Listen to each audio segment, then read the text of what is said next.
Assalamu alaikum wa rahmatullahi wa barakatuhu. How's everyone today? Alhamdulillah.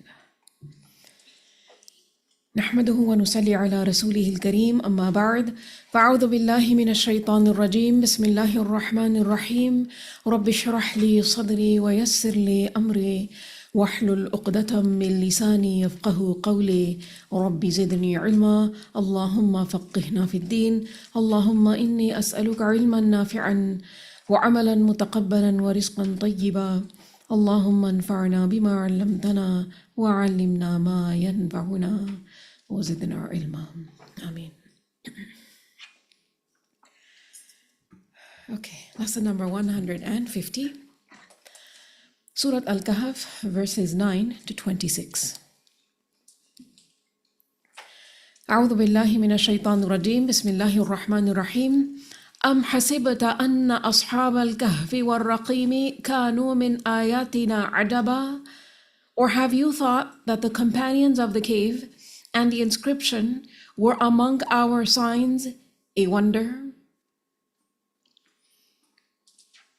أم حسبت, or have you thought, you referring to Rasulullah sallallahu alaihi wasallam, and the term hasibata from ha sin ba, from the term husban, which is used for an opinion. It's also used in the meaning of a mental attitude that a person develops with regards to something. Am hasibata, have you thought, anna ashab al-kahf, that the companions of the cave, wal-raqim, and the inscription, kanu min ayatina ajaba, were among our signs a wonder. The term ajaba from the root letters ayn, jim, ba. Ajiba ya'jabu, it means to marvel or to be amazed.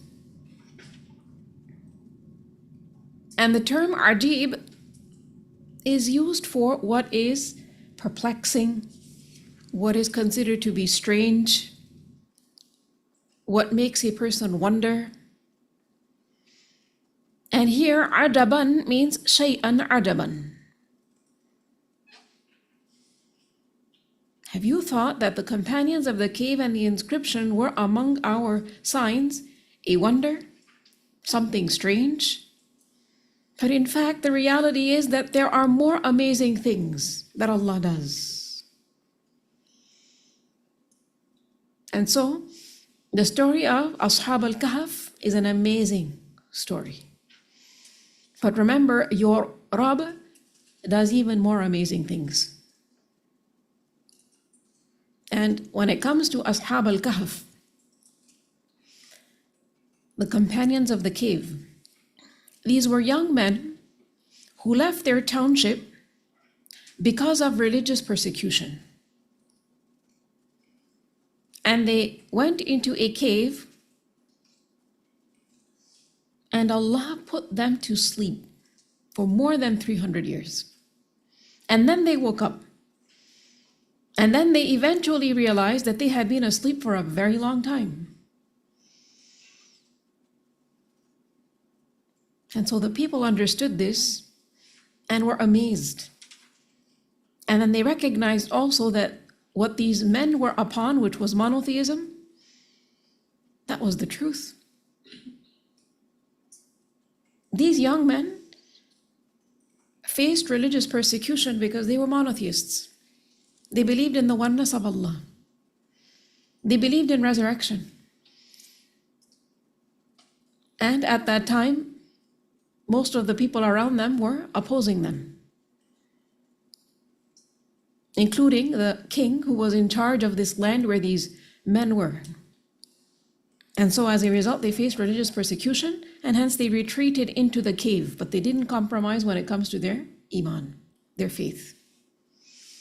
And their story also teaches us that iman also is tested. Every blessing that we receive in this dunya, whether it is tangible or intangible, through it we are tested in this dunya, because this dunya is again darul amal. It's a place of action. And what we do here determines what it is that we are going to end up with in the hereafter, which is darul jaza, People are tested on account of knowledge that they possess. People are tested on account of wealth. People are tested on account of authority and also iman.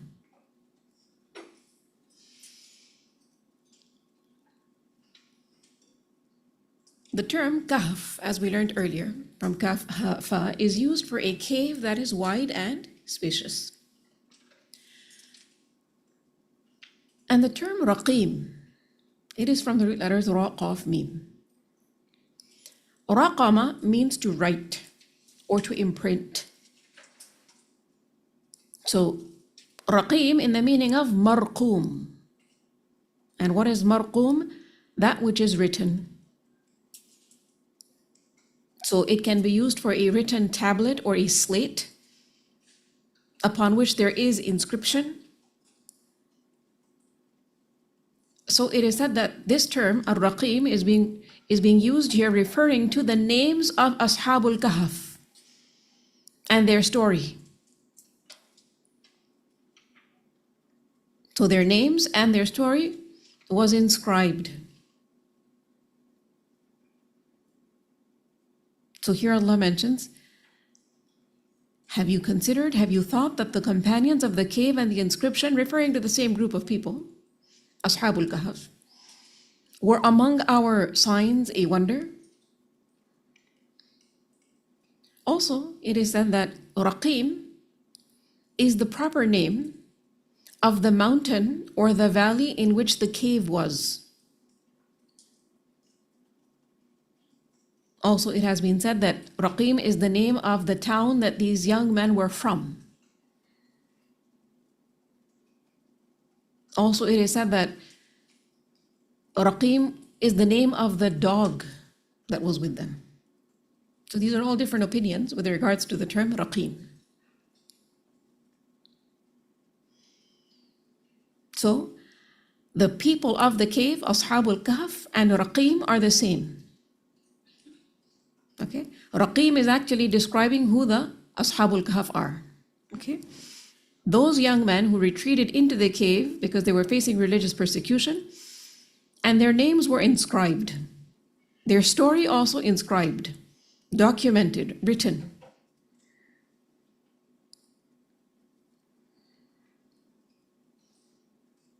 So, do you find the story of Ashabul Kahf to be strange?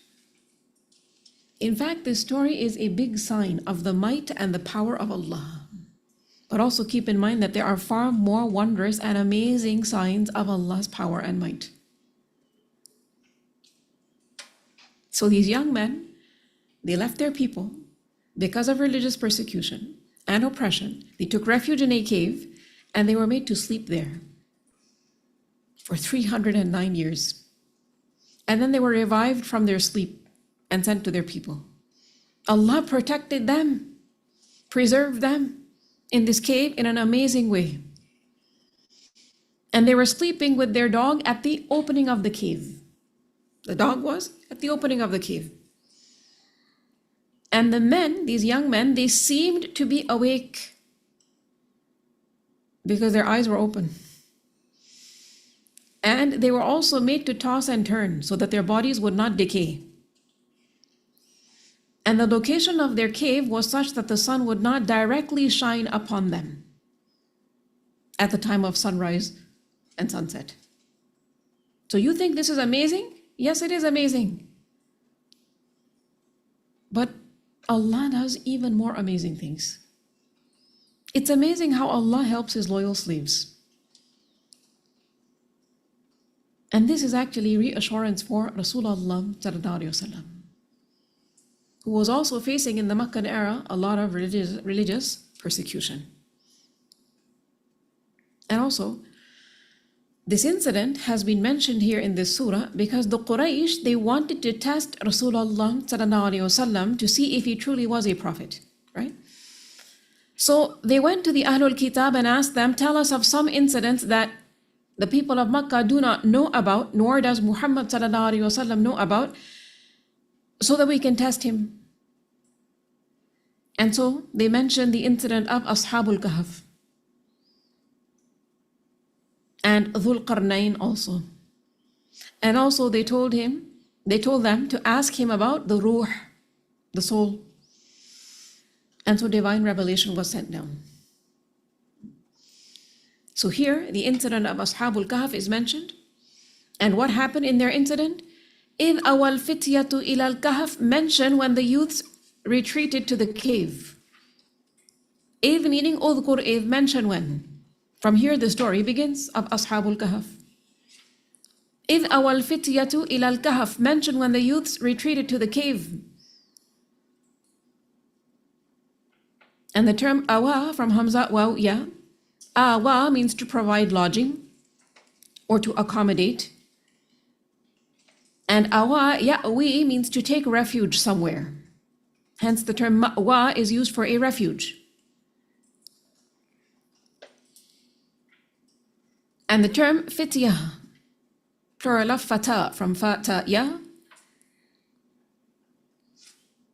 And the term fata is used for one who is of young age, a young person. It is said it is used for someone in the late teens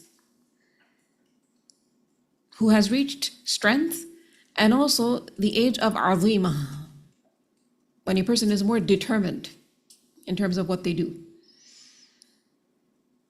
This is when people develop, a strong willpower also. And it's pretty amazing how young people of this age bracket tend to focus a lot on convincing others about what they believe in, or convincing others about what it is that they believe they need to do. So this is an age bracket in which a person develops azima, a stronger will and a determination. So mention when the youths retreated to the cave. Why? Escaping their people in order to preserve their iman. And their dog was also with them. فَقَالُوا, and they said, meaning they prayed, رَبَّنَا آتِنَا مِن لَدُنْكَ رَحْمَةً, our Lord, grant us from yourself mercy. And keep in mind the term ladun is more specific than inda. Both the terms mean near, but ladun is more specific than inda. Our Lord, grant us from yourself, meaning from near you. And what is from Allah is the best. Our Lord, grant us from yourself rahmah, give us your mercy, meaning direct us towards the straight path, towards forgiveness of our sins, towards worldly provisions, towards concealment from the enemy. And this statement indicates what? Complete reliance upon Allah. رَبَّنَا آتِنَا مِن لَدُنْكَ رَحْمَةً, our Lord, grant us from yourself mercy. وَهَيِّئْ لَنَا مِنْ أَمْرِنَا رَشَدًا, and prepare for us from our affair right guidance. The term hayyi from ha ya hamza, hayya'a yuhayyi'u, means to prepare or to make something ready, to set something up. The expression tahayya'a lahul amr means the matter or the affair was made feasible or attainable for him. So this term hayya'a is used for when something is prepared such that it is salih, it is sound and correct for the work that is to be done with it. And that is why the term hay'ah is used for something that is well formed. It's used for the appearance of something. And hay'ah is also used for the condition or the state or the howness of something, the configuration of something. وَهَيِّئْ لَنَا, and prepare for us, min amrina, from our affair, our matter, our circumstances of our lives, rashada, right guidance. And the term rashada from ra, shin, dal, rushd is right guidance, rectitude. And rashad is maturity. Rashad is used in the meaning of being reasonable. So this supplication is a supplication for what? Ease in matters. Our Lord, grant us from yourself mercy and prepare for us from our affair right guidance. Meaning facilitate for us our affair in the right way. Show us the right way to do what it is that we have to do. Show us the way that will lead to the best outcome. Think about it, when it is that you can identify that many matters in your life seem to be messy. Many relationships, for example, are problematic, they're shaky. Maybe your financial condition also is not so great. Maybe there's some health concerns as well. Maybe from what you can tell, the future doesn't look very promising and very bright, and the past is also filled with many regrets. Everything seems to be what? Messy. So what do you want then at that time? For everything to just be cleared up. For everything to just be aligned.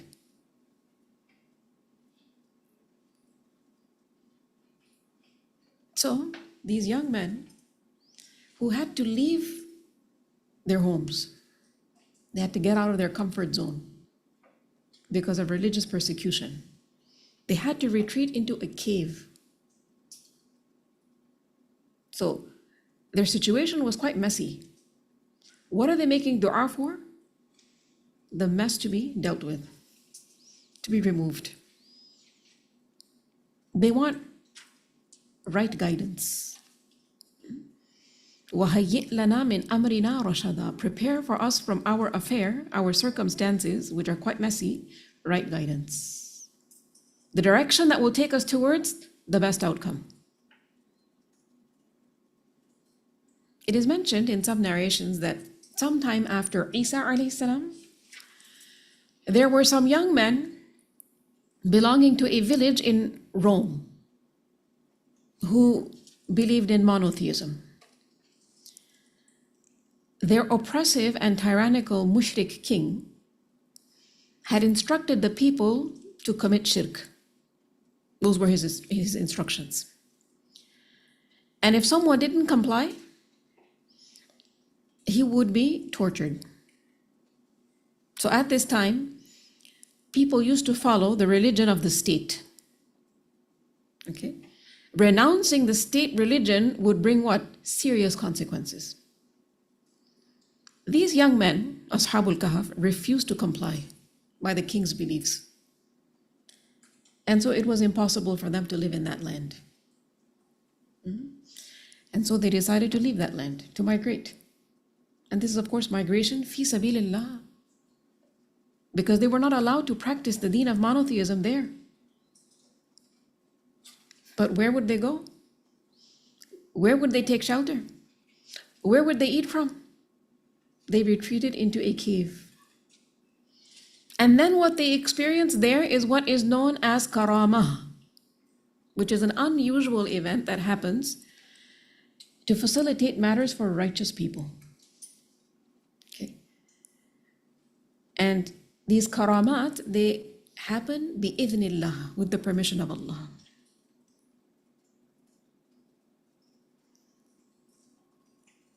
And many of the Sahaba also experienced karamat. Like on one occasion, for example, Khalid ibn Walid was forced into drinking something poisonous, but he didn't die. Allahu Akbar. Allah protected him. And in this case, in the case of Ashabul Kahf, these young men, they didn't die. Even though more than 300 years passed and they were still in that same cave. Allah kept them alive.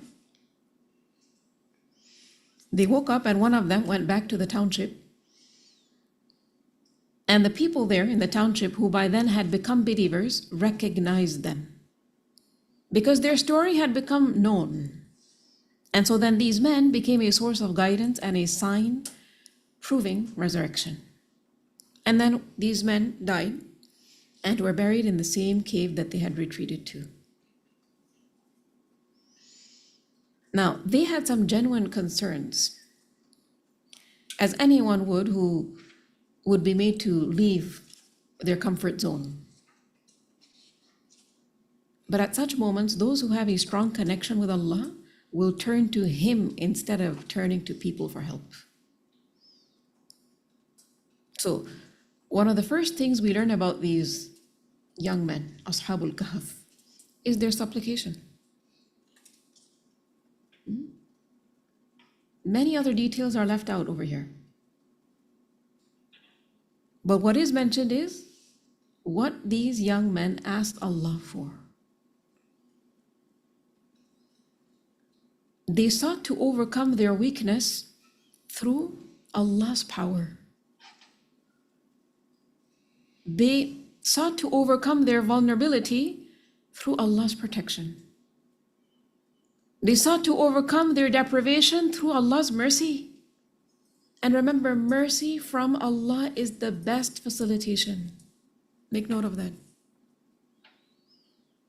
Rahmah from Allah is the best facilitation. Whenever you find any difficulty in any of your matters, you find any of your matters becoming messy, ask Allah for His mercy. His mercy is the best facilitator.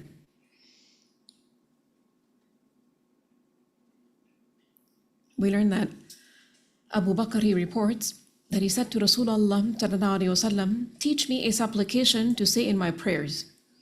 Rasulullah taught him, say, Allahumma inni zalamtu nafsi zulman kathira, wa la yaghfiru dhunuba illa ant, faghfir li maghfiratan min indik warhamni, innaka antal ghafurur rahim.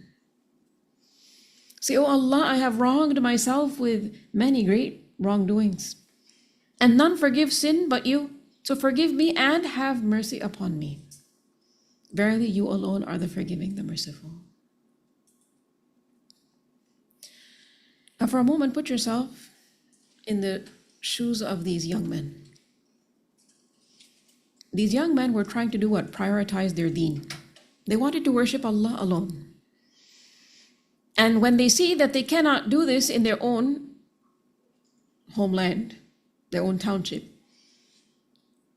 they decide, since they cannot just live with wrongdoing people and compromise in terms of their deen, they need to get out of where they are.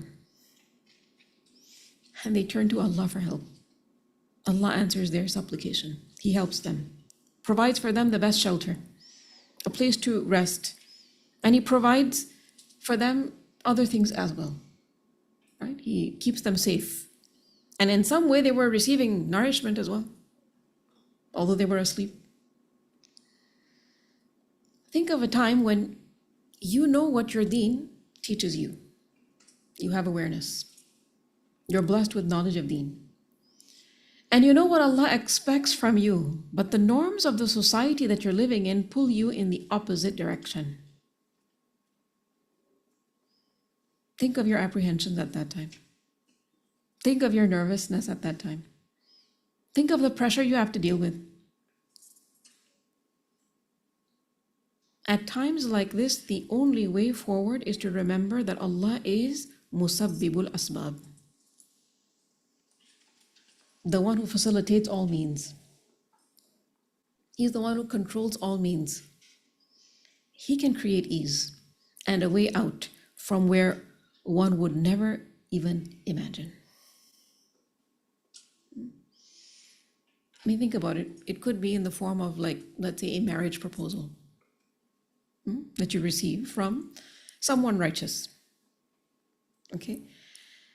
But then maybe, your family is pressurizing you to reject that proposal. But you're inclining towards somebody who's religious. That's what you want. You have understanding and awareness of your religion. You want a companion who's going to be, aligned with your way of thinking. Someone who's going to be fearing Allah. But maybe you have to deal with family pressure. Your family doesn't agree with this, wants to reject this proposal because of something that is not as significant in the sight of Allah. Like it could be, maybe ethnic background. It could be something monetary, like, how much income this person generates. So what do you feel like at that time? What should I do? How do I deal with this situation? This is very messy. So At times like this, the way forward is to remember Allah is Musabbibul Asbab. He can create means for you from where you would never even imagine. Turn to Him. Ask Him for help. Again, think about these young men and what they must have been feeling and experiencing at that time. They know they have to leave the land, but they don't know where to go. Also, it is said that these young men were actually from a well-off background. They were rich. So perhaps they didn't even know how to, kind of rough it out. But Allah created the best way for them. This cave, which became a secure place for them, not just for a couple of months, more than 300 years. Nobody was able to harm them. فَضَرَبْنَا عَلَىٰ آذَانِهِمْ فِي الْكَهْفِ سِنِينَ عَدَدًا. So we cast a cover of sleep over their ears within the cave for a number of years. The term فَضَرَبْنَا from ضَاد رَأْبَ, ضَرْب is used for striking of two objects together. فَضَرَبْنَا عَلَىٰ آذَانِهِمْ. So we cast over their ears, meaning a cover of sleep. They were put to sleep, a deep sleep, such that they didn't hear anything. Because if they did hear something around them, they would have woken up.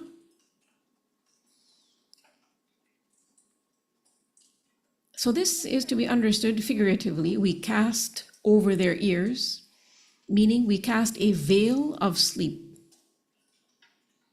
over their ears. Imagine, someone putting a little child to sleep by patting the child where? Lightly on the ears. You may have seen something like this, right? Or you may have done it yourself. So sometimes, this light patting on the ears helps a child kind of just, filter out all other noises and just go off to sleep. So here Allah mentions, we cast a cover of sleep over their ears. Where? Fil Kahf, within the cave. Sinina adada, for a number of years. The term sinin, plural of sana, from sin nun waw. And adada from ain dal dal, in the meaning of ma'dud. A number of years, meaning numbered and counted. We caused them to sleep when they entered the cave, and they slept for many years. How many years? 309 years. As is mentioned in verse number 25 of Surah Al-Kahf. Now, when it comes to sleep, there are different types of sleep. There is sleep that is khafif, and there is sleep that is amiq. Khafif sleep is, of course, light sleep, in which a person can still kind of hear and has an idea of what is going on around him. And then a little bit of noise also wakes a person up. And deep sleep, amiq, is the kind that prevents hearing, such that even a loud alarm clock ringing doesn't wake you up. Now, generally speaking, a person cannot sleep beyond a certain point because of things like hunger, right?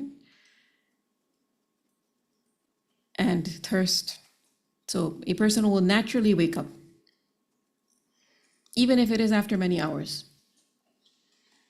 In a state of fear and anxiety, a person cannot sleep for more than a few hours. And the sleep is actually not very peaceful either. It's constantly interrupted. But Allah blessed these young men who were facing what? Heavy religious persecution. If they were caught, they would have been tortured, possibly killed. Think of how much anxiety that would generate within a person. But these young men just slept, and they went on sleeping in a peaceful way, without any interruption. Isn't this amazing? It is amazing. It is amazing. But it is more amazing that Allah is the one who created the heavens and the earth the way He did, and then placed all kinds of adornments on the earth and also above in the sky. And then one day He will level all of this to the ground. This earth will not remain the way it is now. The Rabb who can do all of that is all able to make the companions of the cave sleep for many years and then wake them up. For him, nothing is difficult. So he covered these young men with his mercy and put them to sleep for a long period of time, disabling their hearing to prevent them from awakening. ثم بعثناهم لنعلم أي الحزبين أحصى لما لبثوا أمدا. Then after a while we awakened them, that we might show which of the two factions was most precise in calculating what extent they had remained in time. The term بعثناهم from ba'in tha, ba'atha literally means tahrik or movement. And then the term ba'ath can be used for resurrection of a creation after death. And also it can be used for waking someone up, shaking them, and then they move. ثُمَّ بَعَثْنَاهُمْ. Then we awakened them, meaning we revived them, brought them back to life or consciousness. لِنَعْلَمَ أَيُّ الْحِزْبَيْنِ أَحْصَى لِمَا لَبِثُوا أَمَدًا. That we might show which of the two factions was most precise, meaning better in calculating what extent they had remained in time, how long they stayed in the cave. And the term Hizbain, dual of Hizb. Hizbain means two groups. So, what is this referring to? Two groups or two factions? This could be within the people of the cave, two groups. So meaning within them there were two groups in terms of how much or how long they had remained in the cave. They had different views about how long they stayed in the cave. Or this could be referring to the people of the cave on one hand, and then the people that they went to after awakening. One group of the people of the cave and the other of the ones that they went to after they were awakened. So here Allah mentions that after a while we awakened them that we might show which of the two factions, the two parties, was most precise in calculating. The term ahsa from ha sad ya. The term hasa is used for pebbles, and ihsa is to calculate. And ahsa is understood two ways. One in the meaning of he calculated, or on the structure of af'al, meaning more or better.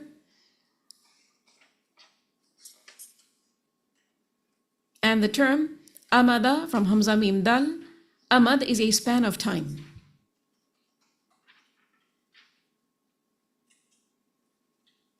And the word لِنَعْلَمَ ثُمَّ بَعَثْنَاهُمْ لِنَعْلَمَ أَيُّ الْحِزْبَيْنِ أَحْصَى لِمَا لَبِثُوا أَمَدًا. If you look at the term لِنَعْلَمَ, this lam over here in the beginning is of ta'leel or aqibah.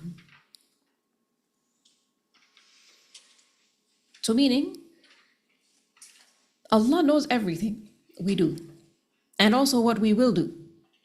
Nothing is hidden from Him. His knowledge encompasses everything. But He doesn't just judge us based on this, meaning what He knows. He lets us do what we do to manifest His ilm. Okay.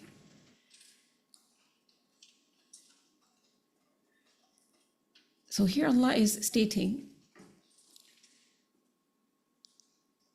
that we awaken them that we might show, meaning we might make it known. Because Allah already knows. But the circumstances developed the way that they did, and these young men woke up at a certain time so that Allah would make it known. Right? He would make it evident. In order that He will make this matter clear. Which matter? As to which of the two factions was most precise, meaning better in calculating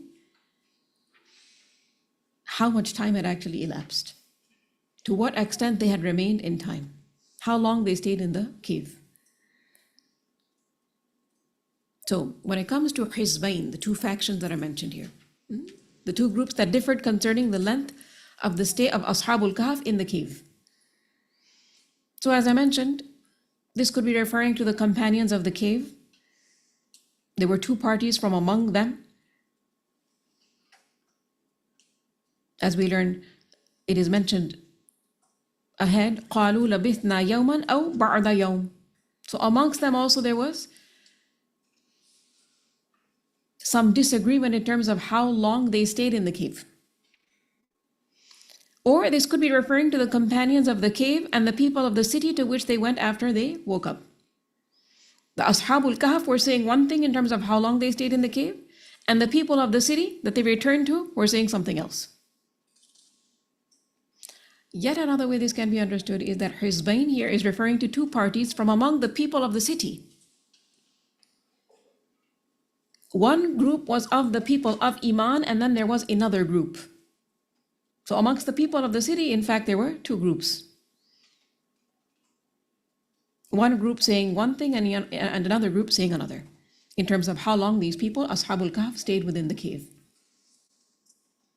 Now, was showing how long they stayed in the cave really that important? You see, after several generations, the oppressive regime, this mushrik tyrannical king, was replaced. Okay? And remember, these young men had actually fled from their township because of this oppressive regime. And this oppressive regime was replaced with believers, those who believed in Allah. And so the danger was removed from Ashabul Kahf. And Allah then revived them as a sign for the people of that time, as well as to make evident the truth to those of them who differed over the period that they had remained in the cave. Now, this was all the prelude of the story. Now Allah tells us what really happened in detail. So Allah selected a few incidents from history and He preserved them in His book for us to benefit from.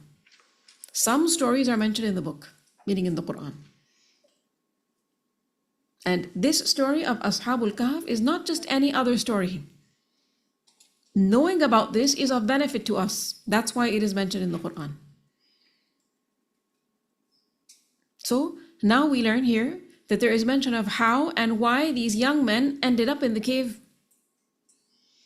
So Allah mentions, نَحْنُ نَقُصُّ عَلَيْكَ نَبَأَهُمْ بِالْحَقِّ إِنَّهُمْ فِتْيَةٌ آمَنُوا بِرَبِّهِمْ وَزِدْنَاهُمْ هُدًى. It is we who relate to you, O Muhammad sallallahu alaihi wasallam, their story in truth. Indeed, they were youths who believed in their Lord, and we increased them in guidance. نَحْنُ نَقُصُّ عَلَيْكَ. It is we who relate to you. نَبَأَهُمْ, their story. How? بِالْحَقِّ, in truth, meaning according to the reality. The term نَقُصُّ from Qaf, Sad, Qassa, yaqussu means to follow one's tracks. It can also mean to narrate or to recount. And when a story is told, then as a listener, what do? You follow the story line. Right? So here Allah mentions, نَحْنُ نَقُصُّ عَلَيْكَ نَبَأَهُمْ. It is we who relate to you their story, بِالْحَقِّ, in truth, according to the reality. Because remember, the Qur'an is qayyim. It is straightforward and sound and correct, and it also rectifies. When Allah tells us a story, and it's included within the Qur'an, it is the most complete and best version of the story. Because remember, the kalam of Allah, His speech, is based on ilm and sidq and fasaha and irada. What does that mean? The kalam of Allah is based on ilm, meaning knowledge. And what do you know about Allah's knowledge? It is perfect. It's complete. Allah's kalam is based upon sidq. What is sidq? Truth. Allah's statements are all completely factual. And Allah's kalam is based on fasaha. What is fasaha? Eloquence. There is no speech that is more eloquent than the speech of Allah. And also Allah's kalam is based on irada, purpose. It is purposeful kalam. It's not just there to entertain or merely inform, it is there to guide. It is there to guide. So what is mentioned about this story of Ashabul Kahf? إِنَّهُمْ فِتْيَةٌ آمَنُوا بِرَبِّهِمْ. Indeed they, Ashabul Kahf, were youths who had quwwah in terms of willpower, azima. And their faith was very strong. They were young people. But these young people had some special qualities. They had quwwah, meaning strength in terms of their azima, their determination. They weren't like wishy-washy, should I, shouldn't I, what should I do, I'm confused. No, they had azima. And also, of course, in this age bracket, they were physically also strong. They had quwwah in terms of badan. And of course, they had quwwah in terms of iman also. Their faith was very strong. Now, this is repeated over here. The fact that these young men, they were fityah, a group of young people.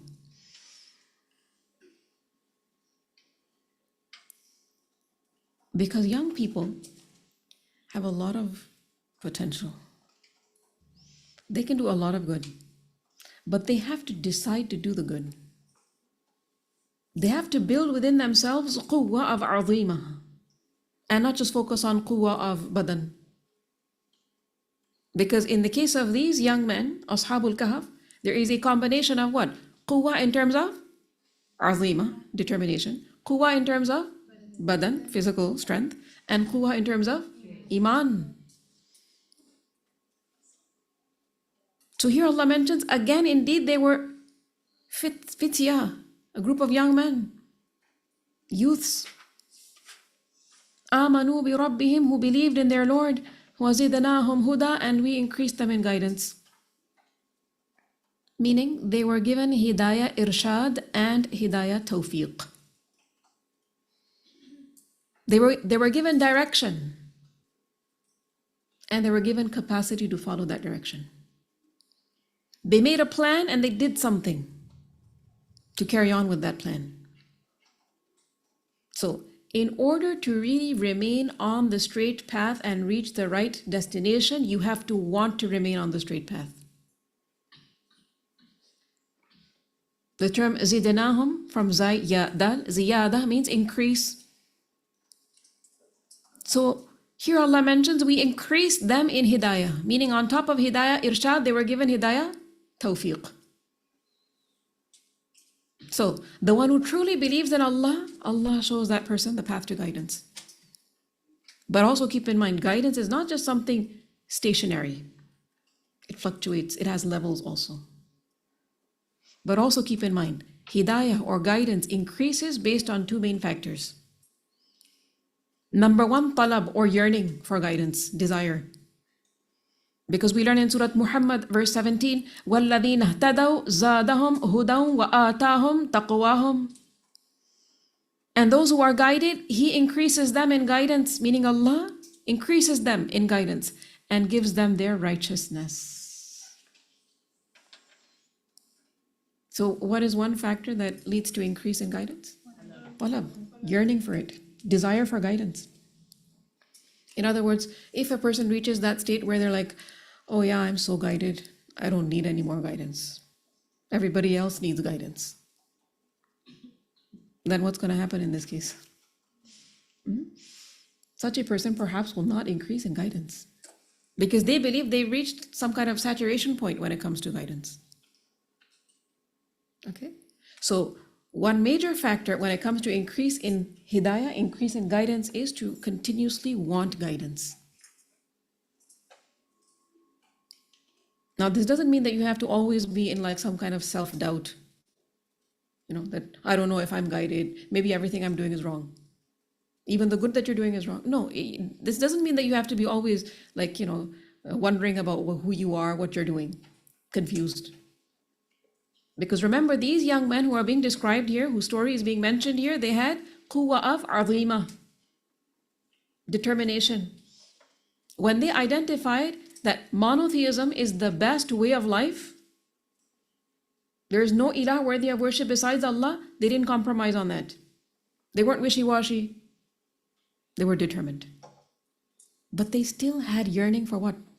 Guidance. The second factor when it comes to increase in guidance is effort.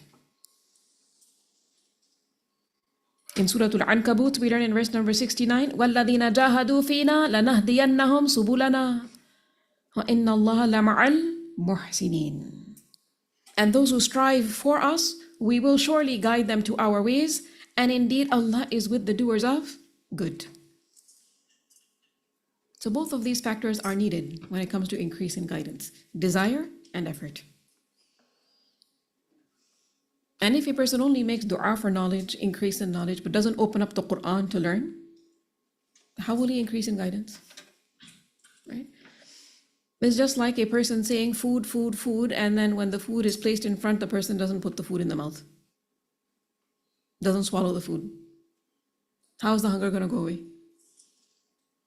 So Allah shows the way, but the one who doesn't walk in that direction, he will not reach the right destination. And the more a person increases in his amal, meaning righteous deeds, through ilm, through knowledge, beneficial knowledge, Allah will continue to increase him in hidayah. Again, come back to the fact that these men were young men. Youth is a huge blessing, but every blessing of this world comes with what? Responsibilities and also an accountability. When you're young, your faculties are sharp. You tend to have more courage in terms of facing challenges. And also what you do at a young age tends to stay with you. Like hifz, for example, when you memorize the Qur'an in a young age, it stays with you, right? When you train yourself to follow the sunan at a young age, from a young age, that stays with you also. But if you choose to just follow pop culture from a young age, that's what's going to stay with you.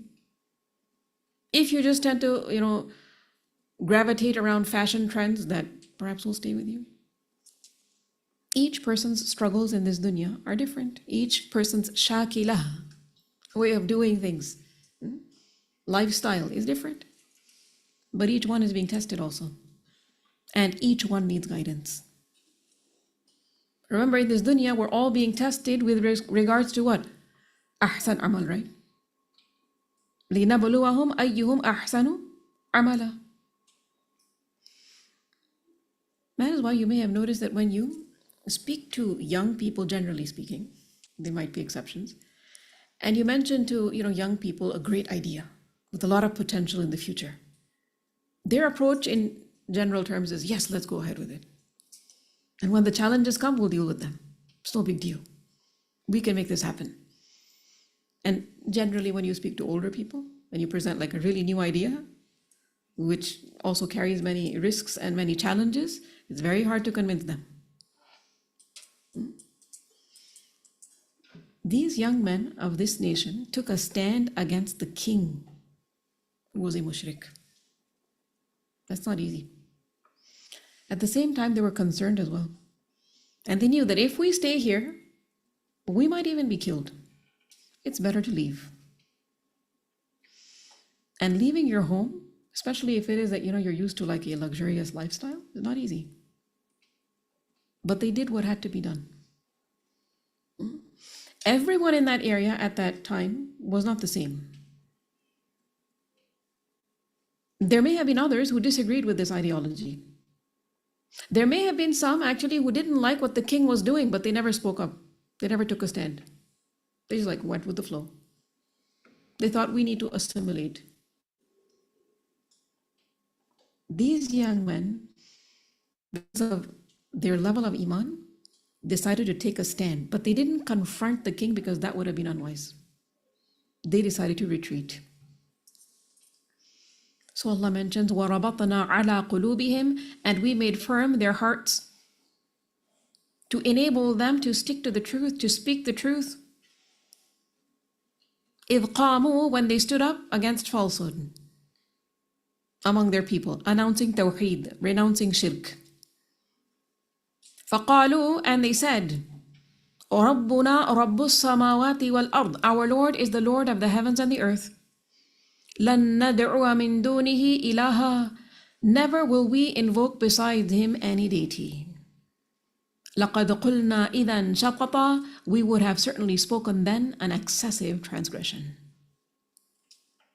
The term رَبَطْنَا from رَبَطَ. رَبَطَ means to tie or to bind something.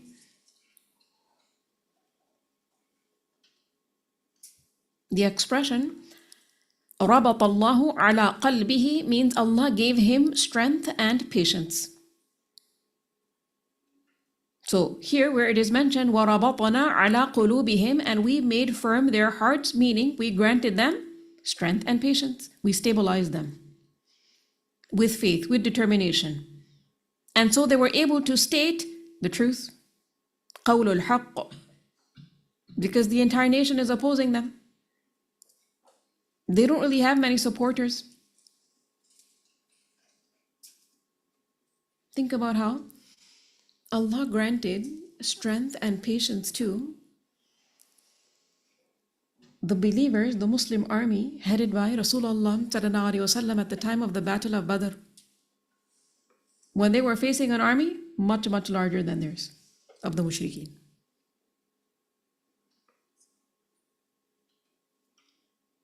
They were facing an army 3 times their own number. Allah gave them thabat, stability.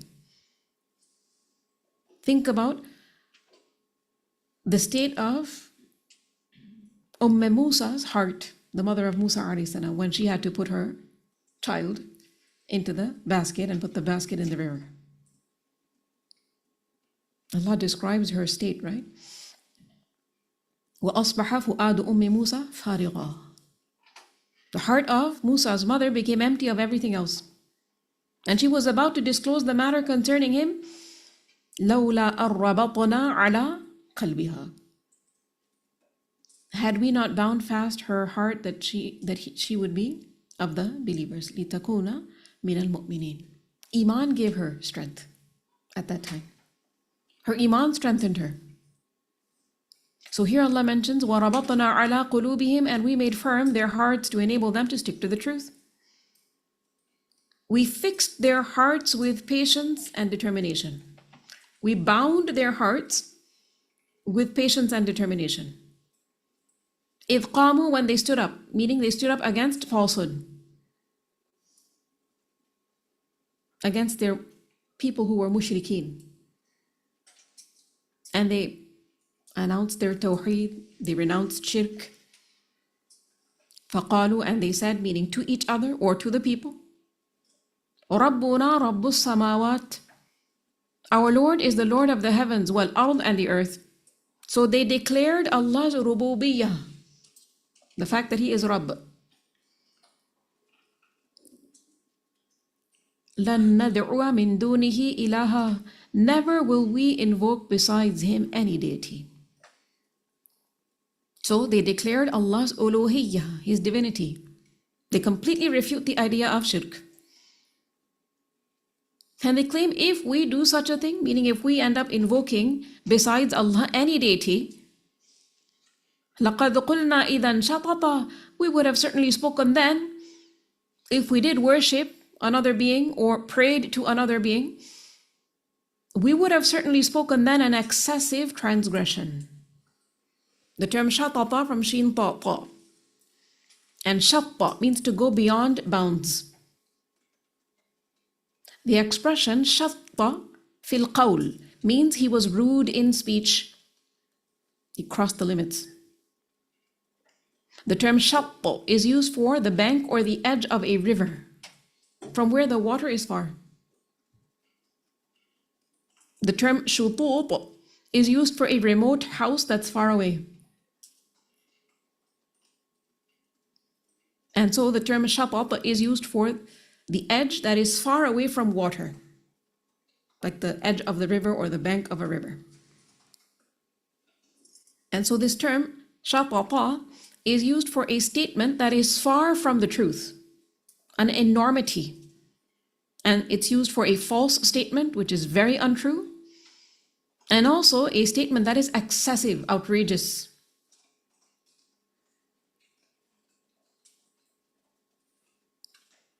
So these young men made this assertion of monotheism and rejection of polytheism in the face of their polytheistic people,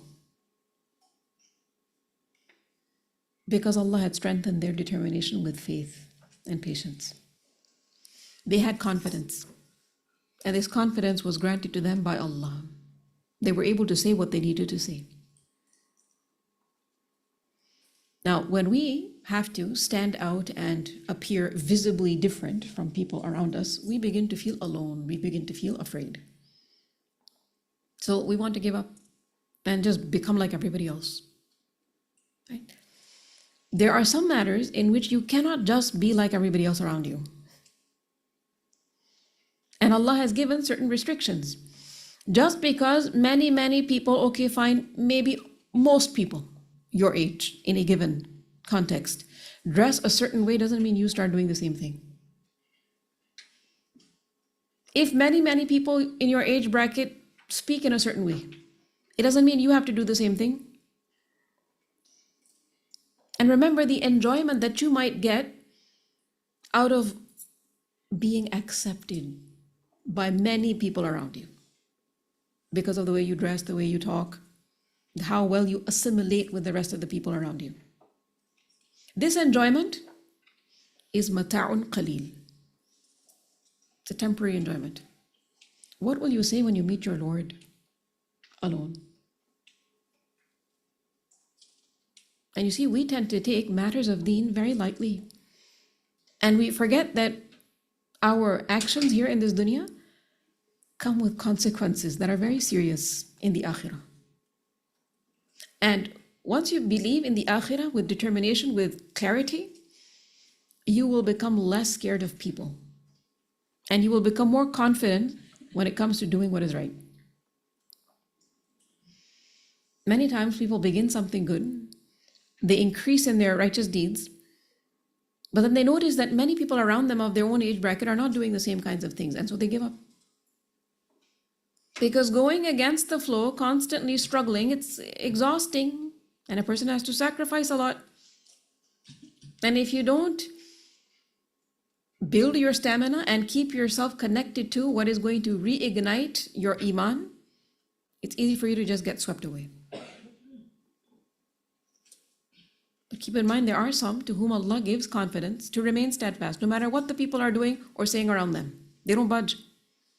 And this only happens with the help of Allah. So these young men discussed this matter with one another, and this strengthened them as a group. And from this we learn that when we have discussions with one another, we learn from each other, and this increases our resolve to do what is right. And also the one who trusts Allah first and foremost, performs righteous deeds, increases his knowledge, Allah increases that person in guidance. Okay, let's listen to the recitation of these verses. Bismillahir Rahmanir Rahim.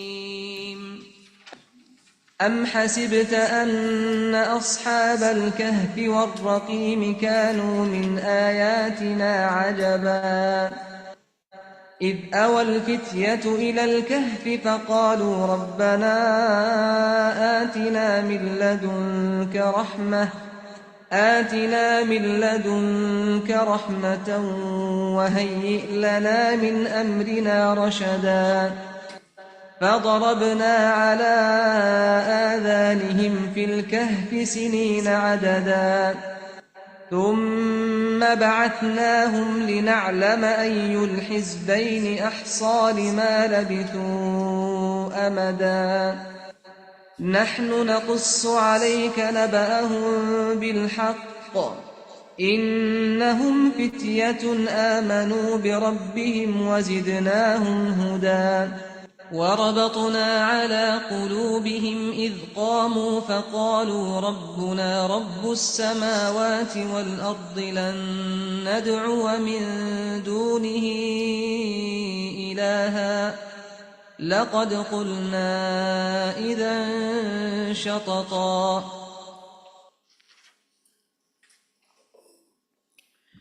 Okay, discuss amongst yourself what you learned from these verses so far, and we'll hear some reflections before we continue.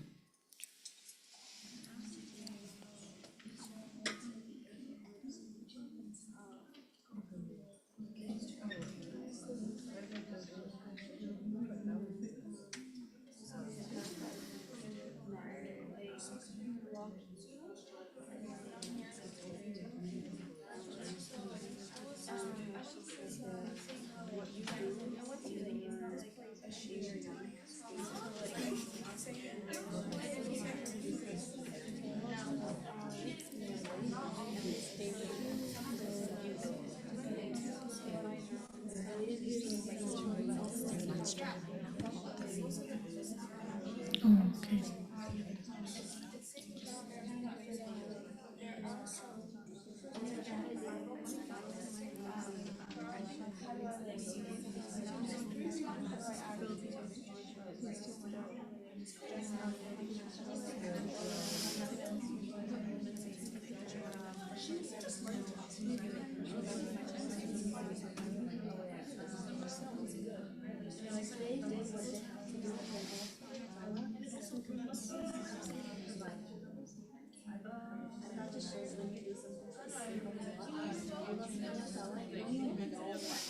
Okay, who has some reflections to share? What did you discuss? Raise your hand if you have a reflection to share. Basra, and who else? Fatima, and who else? Any other hands? Asil. Okay, inshallah. When you return after the lunch break, we will hear your reflections. Okay, inshallah. All right. سبحانك اللهم وبحمدك أشهد أن لا إله إلا أنت أستغفرك وأتوب إليك. السلام عليكم ورحمة الله وبركاته.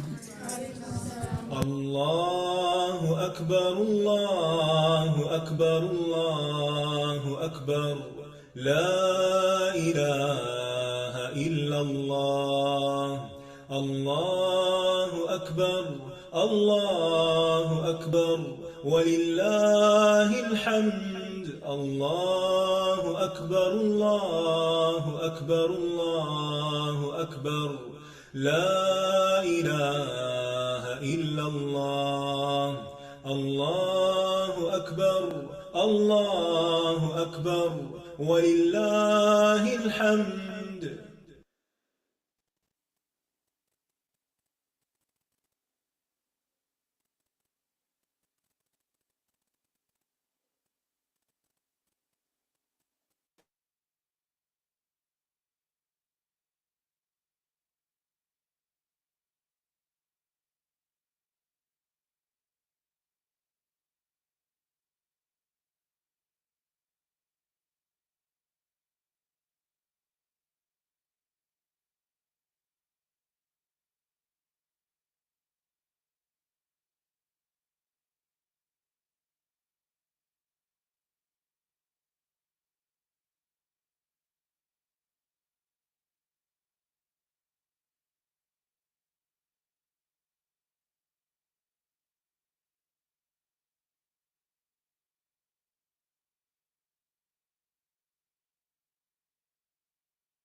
الله أكبر الله أكبر الله أكبر لا إله إلا الله الله أكبر الله أكبر ولله الحمد الله أكبر الله أكبر الله أكبر لا إله إلا الله الله أكبر الله أكبر ولله الحمد.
Assalamu alaikum wa rahmatullahi wa barakatuhu.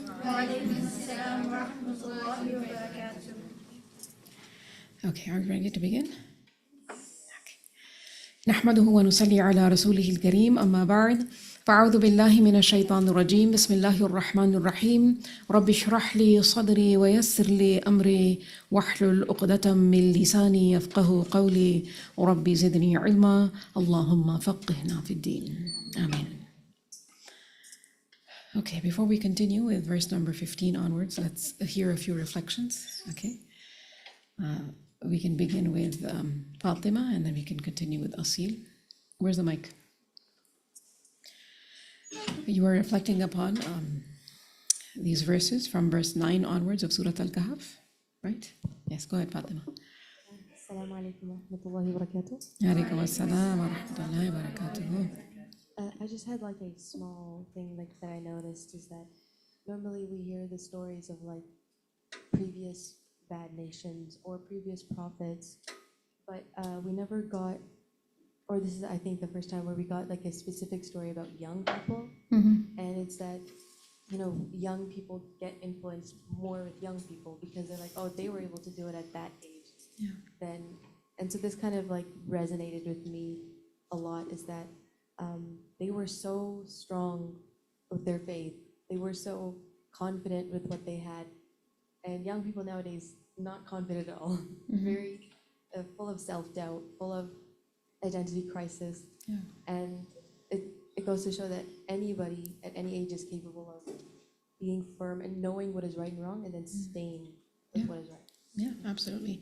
And like you're mentioning, we do learn about stories of young people who remained sound in terms of their faith. We also learn about sometimes older people, right? Many of the Anbiya, for example, at old age asking for progeny, for example, in the case of Zakaria alayhi salam.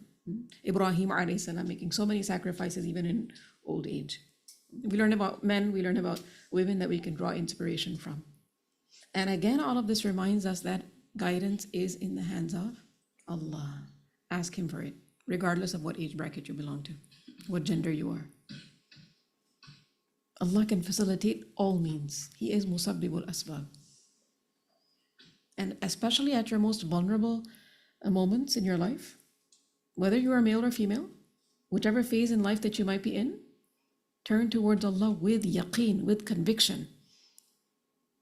And make this dua that we've been taught here. This is a very special dua.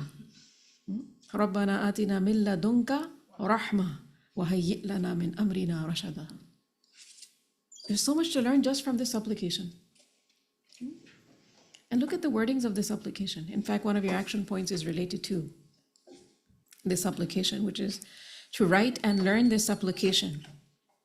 Write the Arabic, include the running translation in English, and if you know other languages, perhaps in those other languages as well. Familiarize yourself with this supplication. رَبَّنَا آتِنَا مِن لَدُنْكَ رَحْمَةً. The first thing that one is asking for here is what? Mercy. رَبَّنَا آتِنَا مِن لَدُنْكَ رَحْمَةً. Because Allah is Ar-Rahman, right? The most merciful. And He knows of what it is that we need better than we know. Many times when we're going through difficulties in life, when it feels as if life is a mess, sometimes you hear people saying these kinds of things, right? My life's a mess. Many a times we make the mistake of focusing only on the mess, the problems. And we don't focus our attention towards Allah and His mercy and His perfection. And how He can create the means for any kind of mess to be completely resolved and dealt with. So, in this supplication, first, what are we asking for? Mercy. وَهَيِّئْ لَنَا مِنْ أَمْرِنَا رَشَدًا. And prepare for us from our affair right guidance. Then the matter is mentioned. Then the affair is mentioned. And the rectification of the affair is mentioned. When we commit sins, when we are involved in wrongdoings, at times we deprive ourselves of Allah's mercy. When you think about what la'na means, what is la'na? Curse, right? It's deprivation from Allah's mercy, which results from what? Allah never does zulm, right?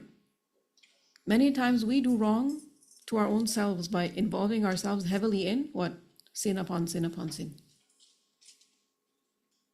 As a result of which, what happens? We're deprived from Allah's mercy because of our own wrongdoings. And then, yes, we have to deal with many kinds of messy situations. So the way out is what? Turn towards Allah, ask Him for His mercy. Seek forgiveness. Ask Him to rectify your affairs. There is no matter He cannot rectify. There is no matter that He cannot take to betterment. Also, another problem is that when you look at the mess for too long, what happens? The mess kind of becomes bigger in your mind. When you focus too heavily on a problem, the problem becomes what? In your mind, bigger than it actually is. So sometimes move yourself away from that problem and focus upon what? Asking Allah for relief. Okay, what else? Go ahead, Asil.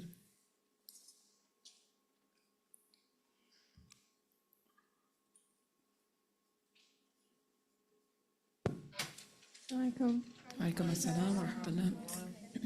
So this is also a short reflection, but to me, I don't know about other people, but to me especially, I think that whenever I think about young people, I think that, okay, well, I'm still young, I can't have that big of an impact on the world as who I am right now. And I often think about all the amazing things I want to do when I grow up and when I'm older and when I actually have like that power to like do something more important, which is great, but it's also important to start from a younger age. And you should understand that from a younger age, you still have that potential, as you were saying, and you still have a lot of things that you won't have when you're older. You can have a lot of more time right now. You have more ability, you have more focus, you have more memory. And there's so much things that you can do when you're younger that you can't do when you're older, but you often, like that just kind of slips out of our mind, and we think that, oh, when I'm older, I'm going to have more power, I'm going to have more ability, and I could reach more people. But a lot of times when you're younger, you could also reach more people who are around your age, who are also looking for similar opportunities when they're older. And it's easier to relate to people your age as well, who are often more like in need of help. And yeah, so I was just thinking also, another thing that I realized that made me realize this better was I did a project which I did not participate in because I joined late. But I was very like shocked by the amount of progress that the people were making, and like subhanAllah, I think that's very amazing. And to be honest, I'm excited to do it now because I'm seeing all these big impacts that were made, and it made me realize that I could do this at a younger age as well. Yeah, inshallah, may Allah facilitate that for you. I mean, also, these young men, when they faced this religious persecution, they decided to retreat to the cave. And then they were made to sleep in that cave for how long? 309 years. Sometimes the impact that you create doesn't really have to do so much with being in the limelight and being noticed and being seen. It has to do with what you choose not to do. Think about this. These young men decided to do something, but they also decided not to do a few things. Right? What did they decide not to do? Again, try to put yourself in their shoes and think of things you might have done or wanted to do. They could have, started up some kind of a rebellion. Although they would clearly have been outnumbered. They chose not to do that, which was a wise choice. They chose to retreat, but they were so sincere that Allah preserved their mention. And when Allah decides to preserve something, nobody's going to waste it. Be sincere in what you do. Be sincere in small efforts in the right direction. Be sincere in what you're able to do, and also be sincere in what you choose not to do for the sake of Allah. Be sincere in actively participating in something which, could include any kind of act of charity, teaching someone something beneficial, removing something harmful from somebody's path. But also be sincere in sometimes saying no to an indecent invitation. Be sincere in retreating from, a situation where there could be a lot of fasad if you actively became involved in something. Sometimes retreat. That retreat, if you do it sincerely for the sake of Allah, is pleasing to Him. And it can have a lot of impact. In some situations you speak, and that's a benefit. In some situations you choose not to speak, and that's a benefit. And you develop this wisdom, in terms of saying the right thing at the right time, in the right way, and then sometimes not saying anything. You develop this wisdom with, more and more iman and more knowledge and the righteous companionship. Again, guidance is in the hands of Allah. Ask Him for guidance, ask Him for wisdom. Okay? Yes, Basra, you had a reflection as well?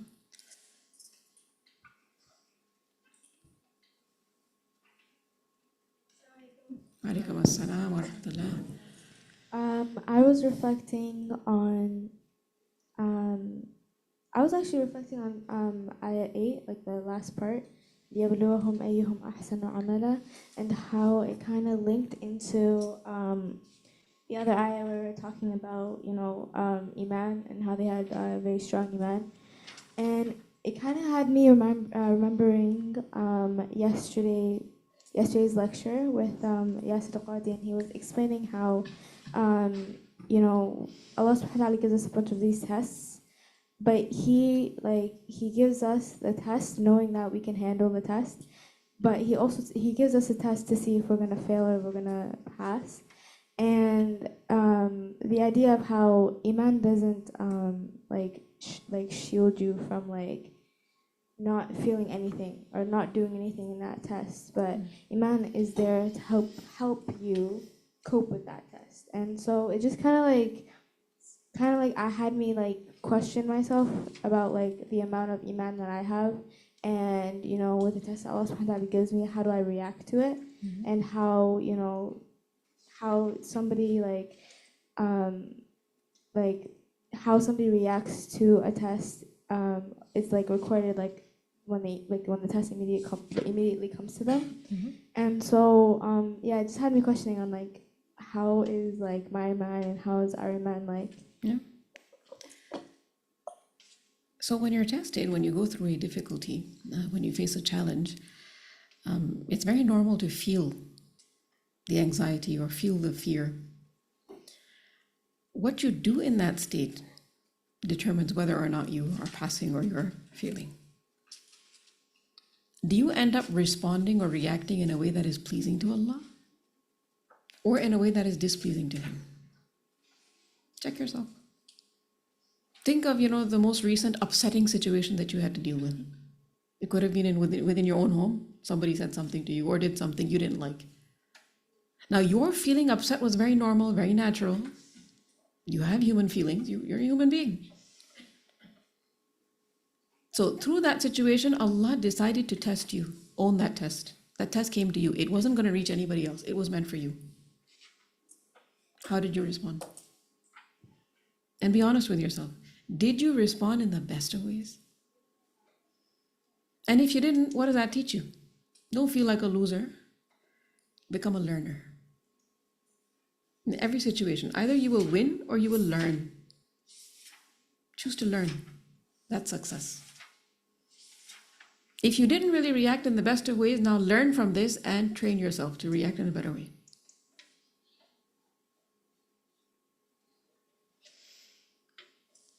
Okay.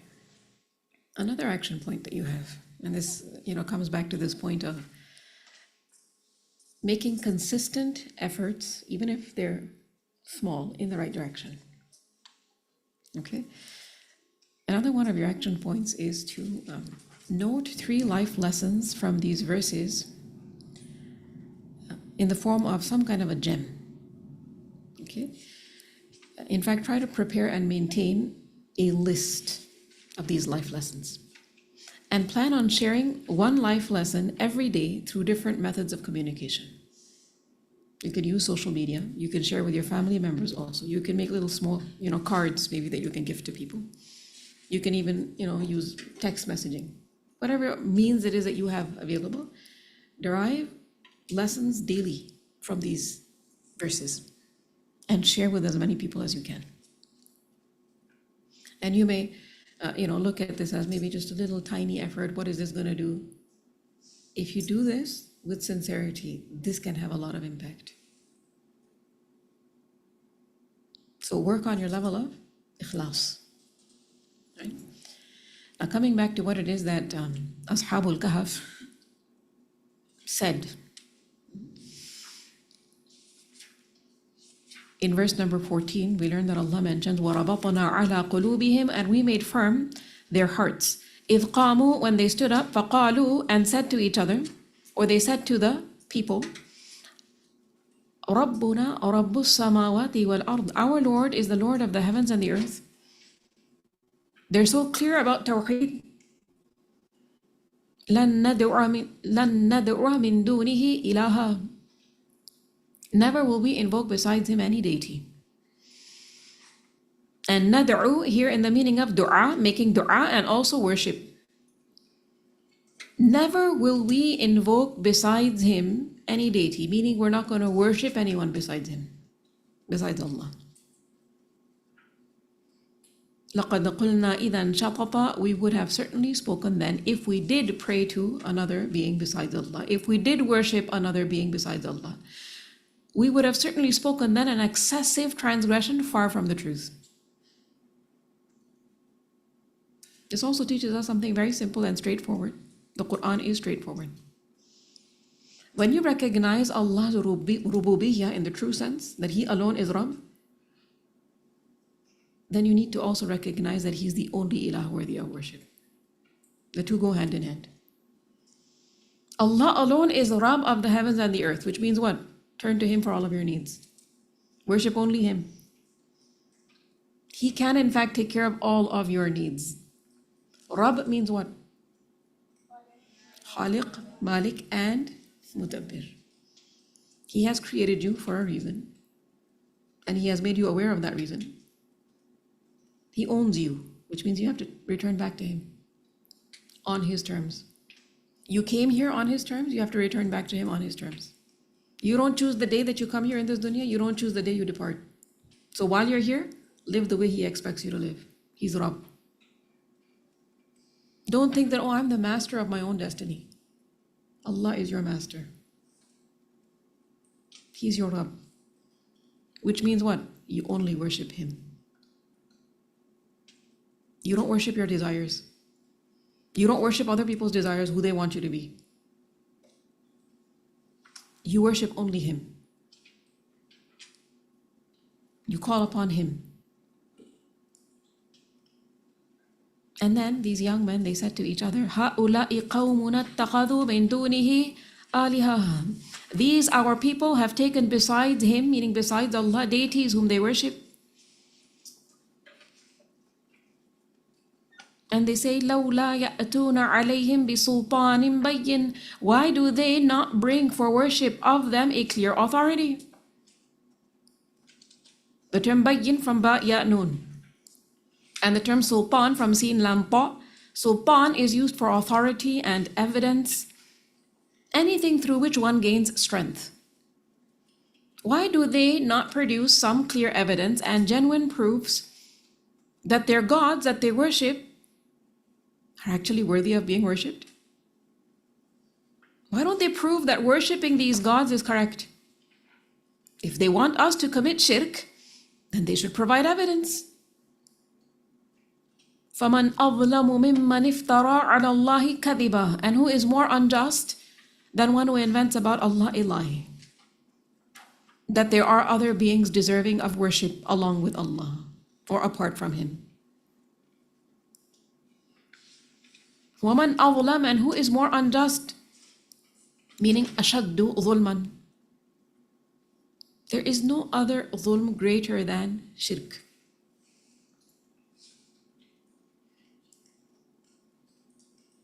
So these young men, they say that if these people who are worshipping false gods think that they're right, they should have proofs for their way of being, right?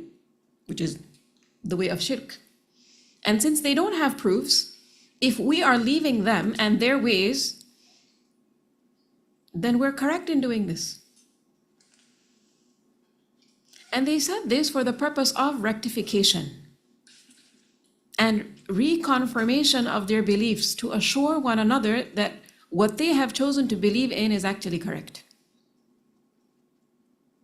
That in the face of hardship and opposition, they shouldn't begin to doubt their faith. They shouldn't go into self-doubt. Right? And this is what they are discussing after making a decision and taking a stand. After. Right? And in any society, when there is a clash, when arguments begin, amongst people, people need to bring their evidences, their proofs. And we see here in the case of these young men, they bring a dalil for their stand, the position that they're taking of Tawheed. Because they're so clear. فَقَالُوا رَبُّنَا رَبُّ السَّمَاوَاتِ وَالْأَرْضِ لَن نَّدْعُوَ مِن دُونِهِ إِلَهًا. It's so straightforward, so simple, so clear. This is where confidence comes from. Clarity about the truth.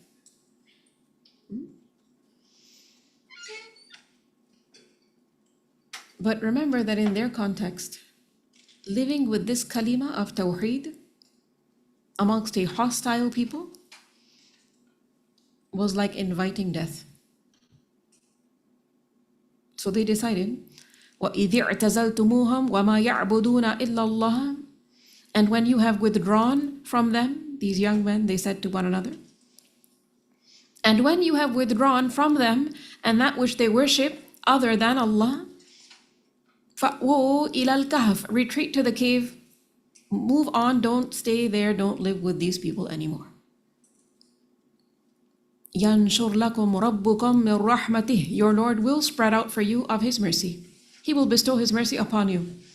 وَيُهَيِّئْ لَكُمْ مِنْ أَمْرِكُمْ مِرْفَقًا. And will prepare for you from your affair facility.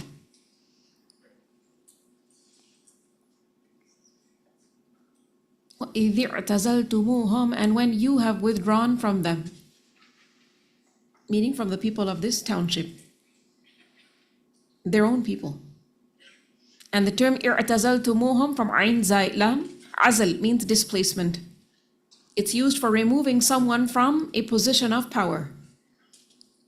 And azala means to keep within bounds, to keep away, to segregate. So when you have withdrawn from them, وَمَا يَعْبُدُونَ إِلَّا اللَّهَ. And that which they worship other than Allah. And مَا يَعْبُدُونَ إِلَّا اللَّهَ, meaning that which they worship except Allah, implying that they worship Allah and others along with Him, or everything that they worship except Allah, not including Allah. So when you have withdrawn from them and that which they worship other than Allah, فَأْوُوا إِلَى الْكَهْفِ. Retreat to the cave. And notice they mentioned Al-Kahf, a specific cave. They went there intentionally to hide, because this was the right kind of a cave for them. يَنْشُرْ لَكُمْ رَبُّكُمْ مِنْ رَحْمَتِهِ. Your Lord will spread out for you of His mercy. يَنْشُرْ لَكُمْ from nun shin ra. Nashara means to spread. وَيُهَيِّئْ لَكُمْ. And He will prepare for you min amrikum from your affair mirfaqa facility. The term mirfaqa from ra fa qaf. The term mirfaq is used for a tool through which ease is created.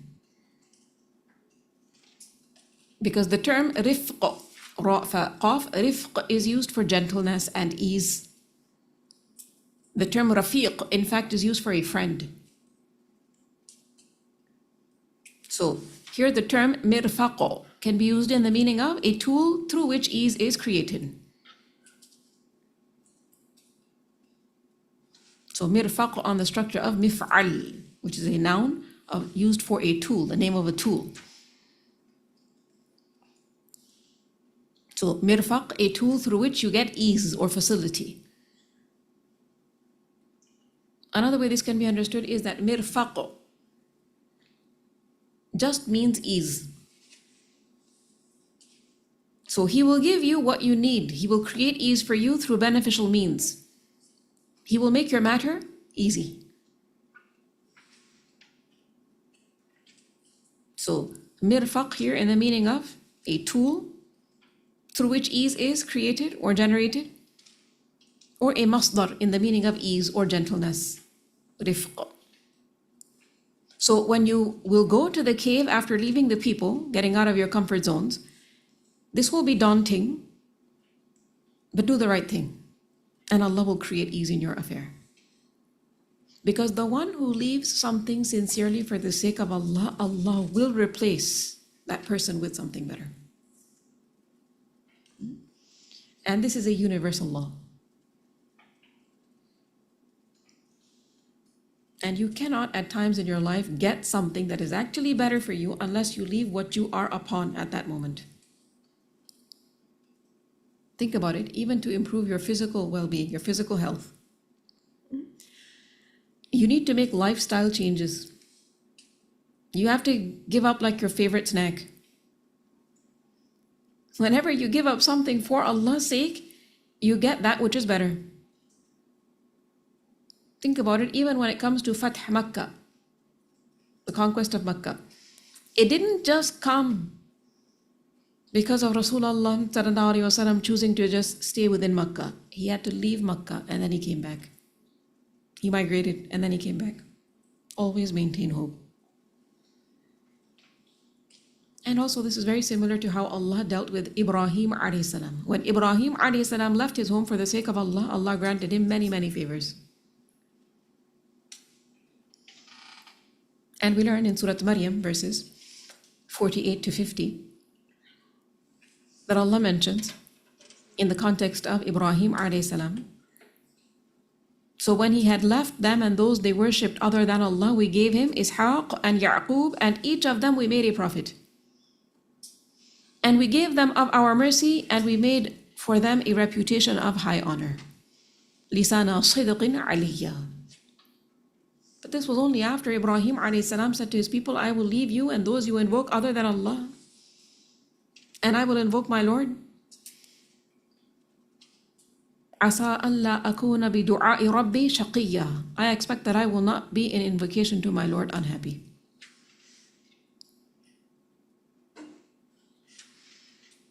So, in order to increase in your iman, you have to also learn to trust Allah and sacrifice. To increase in ilm, you have to bear hardships. So these young men, they had made up their minds about their religion in the face of intense opposition, and they had two options. Either they could rebel against the king, cause a riot, and maybe cause a lot of bloodshed also, and spread a lot of fasad. Or they could be gentle and avoid confrontation. And they realized that they were less in terms of numbers, less in terms of physical strength. So they thought it would be best to retreat. And they dealt with the situation gently. And when they were gentle, Allah made the matter easy for them as well.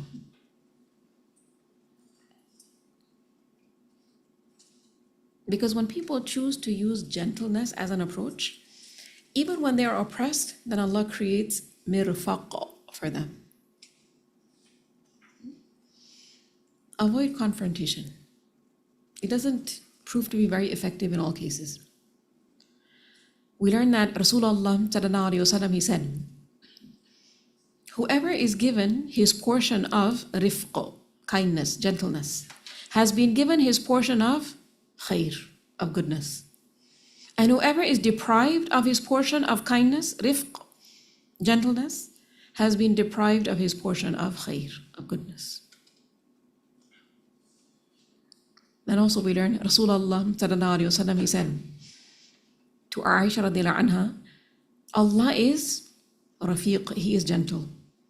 And he loves rifq, he loves gentleness. He rewards for gentleness what is not granted for harshness. And he does not reward anything else like it. Also we learn Rasulullah sallallahu alaihi wasallam, he said, he who is deprived of rifq, of kindness, is deprived of khair, deprived of goodness. And also we learn that Aisha radiallahu anha, she reports, I was upon a camel which was misbehaving. So I began to beat it. Rasulullah sallallahu alaihi wasallam, he said, alayki birrifq. You must be gentle. Verily, gentleness is not in anything except that it beautifies it. And it is not removed from anything except that it disgraces it. So, silently, patiently, avoid conflicts and clashes.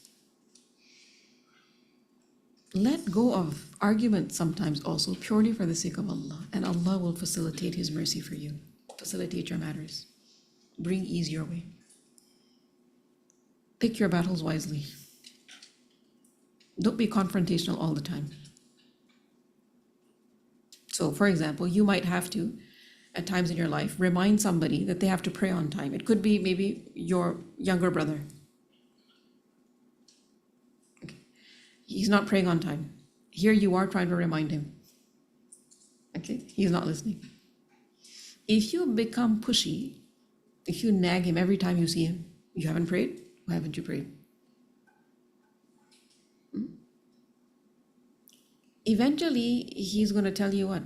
Leave me alone. Get off my back. You're not my mother. You'll have to hear these kinds of things, right? And if you keep at it, he might say other things to you, like, since you started learning the Qur'an, you've been going to this course, what do you think you are? You have to just tell me only about prayer all the time? Focus on your own prayer. And if you keep at it again, maybe you become even more confrontational. You'd start telling your parents about him and nagging about him, complaining to them about him. He might become even more intense in his opposition towards you. He might start telling on you, making up things, about you, maybe even lying. And then he may even actually end up saying, I'm not even going to pray. So, what was the benefit? Avoid confrontation. Don't nag people all the time. And yes, make plans, communicate with people, find teachable moments, remind, don't give up, do remind. Don't let disagreements become huge rifts. Okay? And women in particular must develop the skill.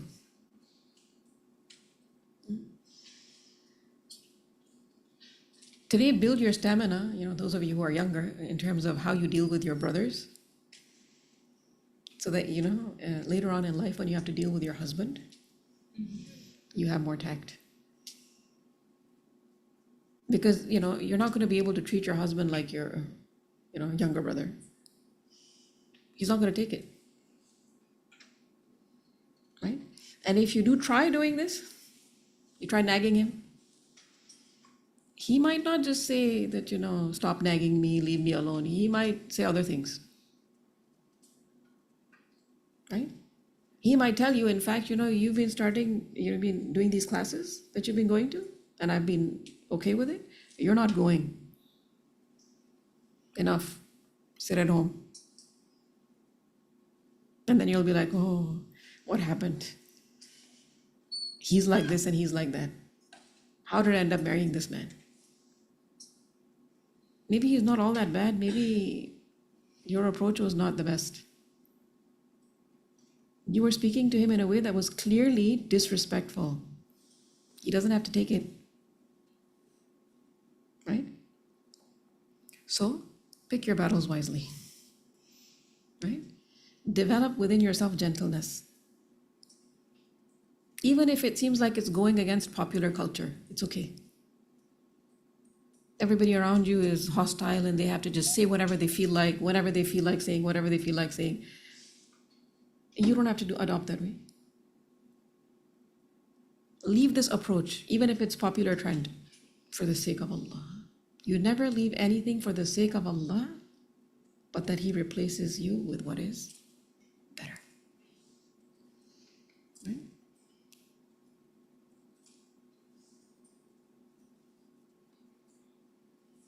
Let's listen to the recitation.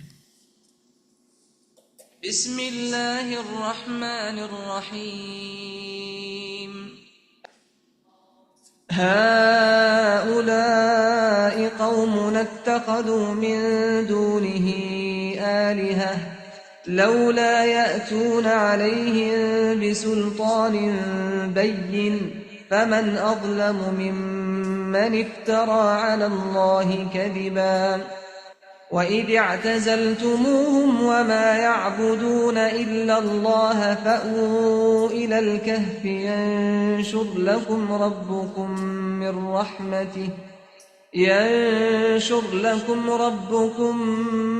من رحمته ويهيئ لكم من أمركم مرفقا وترى الشمس إذا طلعت تزاور عن كهفهم ذات اليمين وإذا غربت تقرضهم ذات الشمال. And had you been present, you would see the sun when it rose inclining away from their cave on the right, and when it set passing away from them on the left. وهم في فجوة منه while they were laying within an open space thereof. ذَلِكَ مِنْ آيَاتِ اللَّهِ, that was from the signs of Allah. مَنْ يَهْدِ اللَّهُ فَهُوَ الْمُهْتَدِ, he whom Allah guides is the rightly guided. وَمَنْ يُضْلِلْ فَلَنْ تَجِدَ لَهُ وَلِيًّا مُرْشِدًا, but he whom he leaves astray, never will you find for him a protecting guide. So this verse describes how Allah made these young men sleep and how He facilitated their matter for them. Because they adopted a method of what? Gentleness, retreat. And look at how Allah gently facilitated the matters for them. وَتَرَى الشَّمْسَ, and you would see, had you been present, the sun. إِذَا طَلَعَتْ, when it rose. The term طَلَعَتْ from طَا لَمْ عَيْن, طُلُوع means appearance or arrival. طَلَعَ means to rise or to gain height, to ascend. You would see the sun when it rose, تَزَاوَرُوا عَنْ كَهْفِهِمْ, inclining away from their cave. The term تَزَاوَرُوا from زَي واو را, zawar is the state of being bent or slanted. The term ziyarah is from the same root letters. Ziyarah is to visit. Many times when you visit, like a relative after a long time, you embrace them. And in that embracing, you kind of bend yourself. So this term, tazawar, it gives the meaning of inclining, turning, right? So think about this description. تَزَاوَرُوا عَنْ كَهْفِهِمْ, inclining away from their cave. So meaning the sunlight would not directly be on them. It would not shine directly on them. Allah saved them from direct contact with the sun's rays. تَزَاوَرُوا عَنْ كَهْفِهِمْ ذَاتَ الْيَمِينِ, you would see the sun when it rose inclining away from their cave on the right. وَإِذَا غَرَبَتْ, and when it set, غَرَبَتْ from غَيْن رَأْبَ, غُروب is used for the setting of the sun. تَقْرِضُهُمْ ذَاتَ الشِّمَالِ, passing away from them on the left. And the term تَقْرِضُهُمْ from قَاف را ضاد, قَرَضَ literally means to cut something. So it would not come directly on them at the time of setting. Or this could imply that it would touch them a bit at the time of the setting. It can be understood both ways. So, تَقْرِضُهُمْ ذَاتَ الشِّمَالِ, one way this can be understood is that it would actually avoid them, pass away from them. Or it would pass over them at that time, so that they would get a little bit of the sun's rays. Perhaps because they would need vitamin D in order to remain alive. Wallahu a'lam. Right? And so from this verse, it seems as though the entrance to the cave faced south, because the sun would rise from their right and set on their left. So at the time of sunset, some amount of sunlight would fall on them, but this could not happen at the time of sunrise. Because perhaps the sun at the time of sunrise might have caused them to awaken. But Allah arranged this matter perfectly for them so that they could stay sleeping. وَهُمْ فِي فَجْوَةٍ مِّنْهِ, while they were laying for their protection within an open space thereof. The term fajwa from fa jim waw, fajwa is used for the openness between two things. So they were not at the entrance of the cave, they were in the middle. Because again, kahf is used for a vast cave, right? Spacious. So they were in an open area, an airy part of the cave, not tucked away somewhere in a dark corner, so that the wind could also reach them. ذَلِكَ مِنْ آيَاتِ اللَّهِ, that was from the signs of Allah. What is dhalik or that referring to? Number one, they're leaving their people, their khuruj from that township that they were living in, where they were facing religious persecution. and also where they decided to take a stand and adhere to monotheism, come what may. And they chose to retreat instead of going to combat against the rebellious forces. ذَلِكَ مِنْ آيَاتِ اللَّهِ, that was from the signs of Allah. ذَلِك, or that could also be referring to their taking refuge in the cave the way they did. They decided to retreat. That was from the signs of Allah. Meaning dala'il, evidences of His qudrah, His wisdom, His mercy. All of this was not just some random coincidence. That was from the signs of Allah. And also, dhalik could be referring to the taysir, the ease provided by Allah in making this cave absolutely suitable for these young men. And Allah guiding them to that cave and keeping them alive. And them receiving as much sunlight as they really needed, and also having wind, coming into that cave, enough oxygen, their bodies being preserved. That was from the signs of Allah. مَنْ يَهْدِ اللَّهُ فَهُوَ الْمُهْتَدَى. He whom Allah guides is the rightly guided. In other words, Allah is the one who guided these young men to the true guidance amongst their people. وَمَنْ يُضْلِلْ, but he whom He leaves astray, فَلَنْ تَجِدَ لَهُ وَلِيًّا مُرْشِدًا, never will you find for him a protecting guide. The term murshida from ra, shin, dal. The term rashad is used for right guidance. The term murshid is used for a protecting guide, one who guides.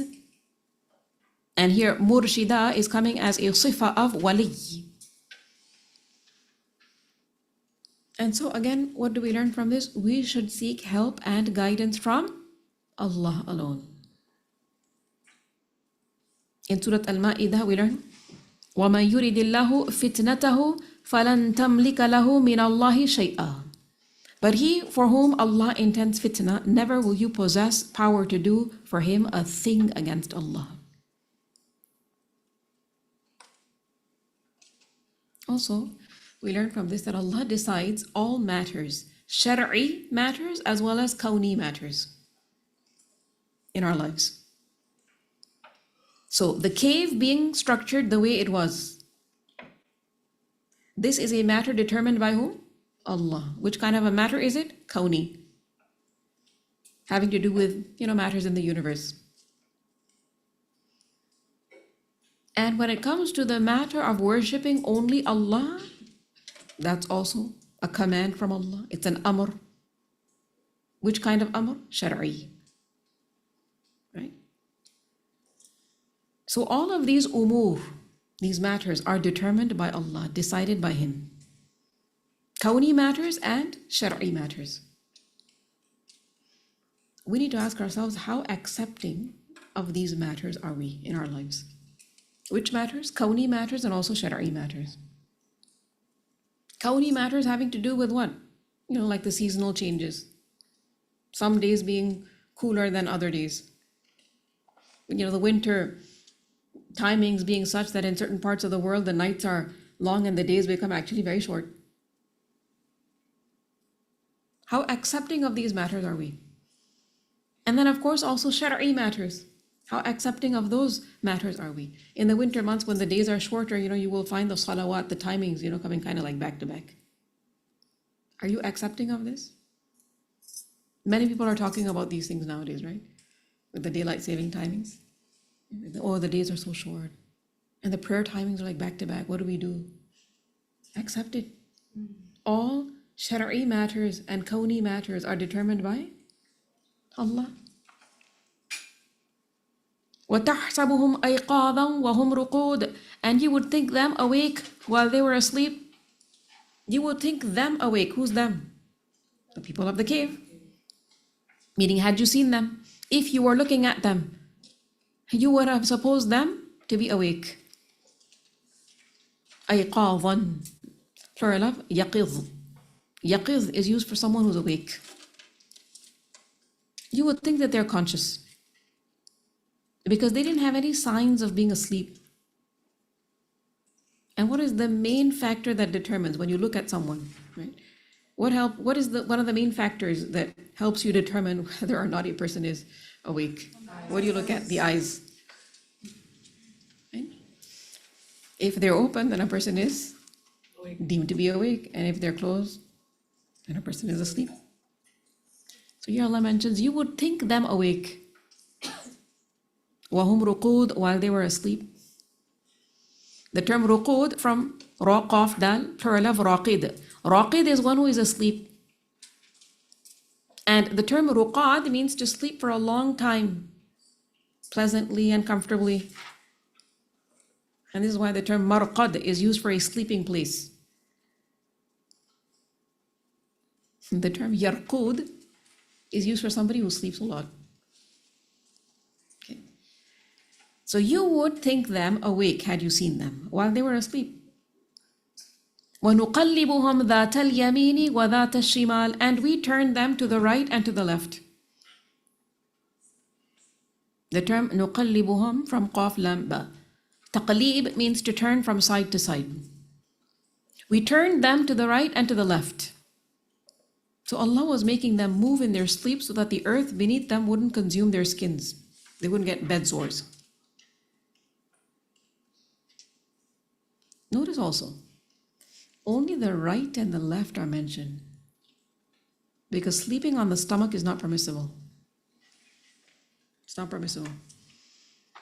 And also sleeping on the back is not really preferred. Okay. So here Allah mentions we turn them to the right and to the left.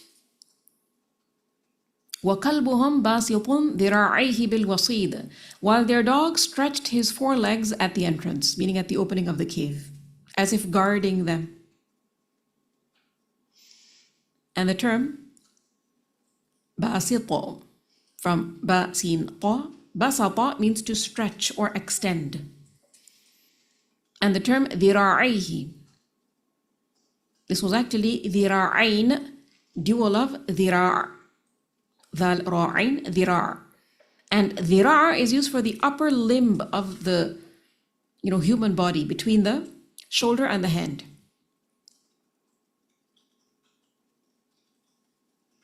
And the term wasid from waw sad dal, wasada means to close something. And so wasid is used for the entrance of a room or a hall. So their dog stretched his forelegs at the entrance, as if it was not asleep at the opening of the cave. لَوْ اطَّلَعْتَ عَلَيْهِمْ لَوَلَّيْتَ مِنْهُمْ فِرَارًا. If you had looked at them, you would have turned from them in flight. The term اطَّلَعْتَ, again from طَلَع مَعِينَ, طُلُوع means to rise.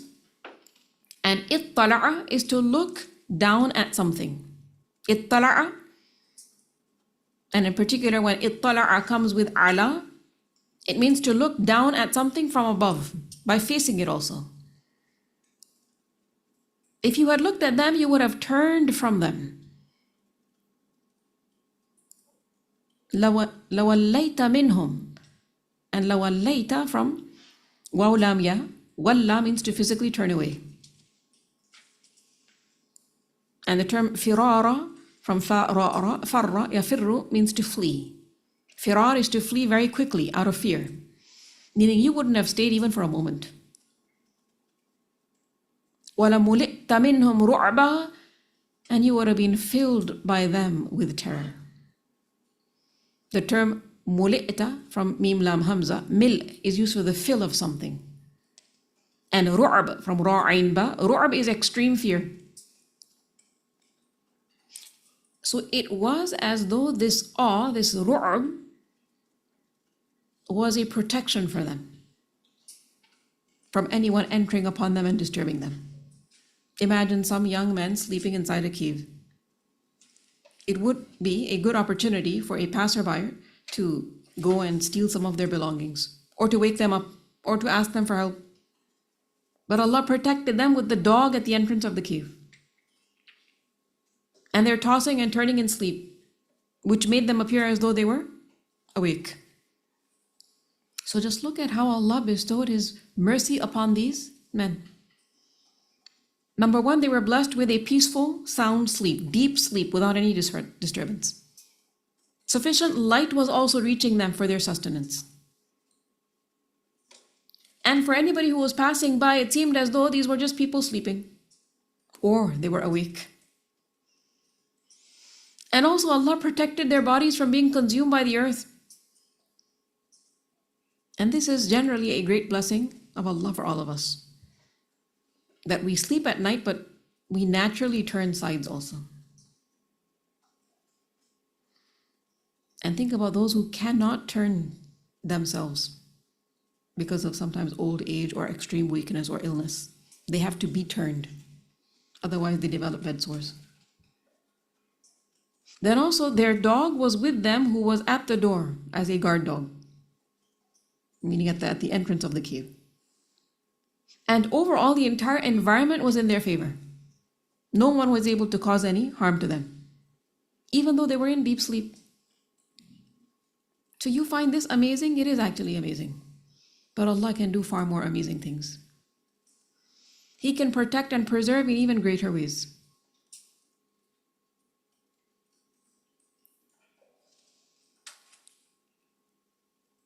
Ibn Kathir, he said in his commentary on this verse, their dog was included in their blessing. So he slept as they slept in that situation. This is the benefit of keeping company with righteous people. So this dog was mentioned and was given status as well. Otherwise, he would have been just another dog, right? Then here Allah mentions, وَكَذَلِكَ بَعَثْنَاهُمْ لِيَتَسَاءَلُوا بَيْنَهُمْ. And similarly, we awakened them that they might question one another. As we made them sleep for so long of a period, it is we who raised them. We awakened them that they might question one another in terms of how much they slept and about their hal, how was their sleep. And the term لِيَتَسَاءَلُوا from Sin Hamza Lam, tasa'ul is to do su'al. Su'al means question. قَالَ قَائِلٌ مِّنْهُمْ, said a speaker from among them, one of them, the name is not mentioned. Kam labistum, how long have you remained here? Labistum from lam ba'tha. Labitha means to stay or remain somewhere. How long have we been here? How long has it been? And this is a very natural kind of a question. Often, when you go to someone's house for a sleepover, you get up and then, you go to sleep and then you get up and then you immediately want to talk about, well, what time did we sleep? How long have we been sleeping, etc. So a speaker from among them said, how long have you remained here? قالوا, they said, لبثنا يوما أو بعض يوم. We have remained a day, meaning a full day, or part of a day. Perhaps they guessed by the part of the day that they awoke in. So they had entered the cave at sunrise and were awakened at sunset. And so they thought it was just, part of a day that they were in the cave. قالوا ربكم أعلم بما لبثتم. They said, meaning all of them agreed on this, your Lord is most knowing of how long you remained. Allah knows best about your situation. Stop guessing. What's the benefit in guessing? Don't dwell on this matter too much. This discussion is not going to really produce any benefits. So they couldn't figure it out, and hence they decided to just move on and not just dwell on this point too much. فَبَعَثُوا أَحَدَكُمْ بِوَرِقِكُمْ هَذِهِ إِلَى الْمَدِينَةِ. So send one of you with this silver coin of yours to the city. They turned their attention towards a more pressing matter, which had to do with what? The real hunger they must have been experiencing at this time. So send one of you with this silver coin. And why did they decide to select one? Because if one of them is caught, at least the others last. They're protected. Because remember, they had walked away from what? A situation where they could possibly have been killed because of their monotheism. So send one of you with this silver coin. So they did have money with them. So when they did decide to retreat to the cave, they took whatever they could in terms of money with them. They weren't just acting on impulse in an emotional way. with no means. They took means with them as much as they could. And the term بِوَرِقِكُمْ from waw ra qaf, waraqah is used for leaf or page or sheet.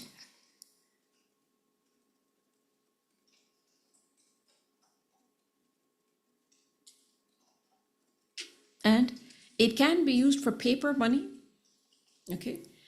But at that time, only coins existed. So waraq over here is understood as silver coin. فَابْعَثُوا أَحَدَكُمْ بِوَرِقِكُمْ هَذِهِ إِلَى الْمَدِينَةِ. So send one of you with this silver coin of yours to the city. And referring to again the city which they had left. And from this we also learn that the cave was located away from the city. فَلْيَنْظُرْ أَيُّهَا أَزْكَى طَعَامًا فَلْيَأْتِكُمْ بِرِزْقٍ مِّنْهُ. And let him look to which is the best of food, the purest of food. The one who's going with the silver coin should look out for the food which is best. Make sure to check. Let him look to which is the best of food. Which of its sellers of food, meaning in the city, are purest. Get the purest food. Azka ta'aman. Azka from zai, kaf, ya. Zaka yazku means to be pure, clean, halal, tayyib.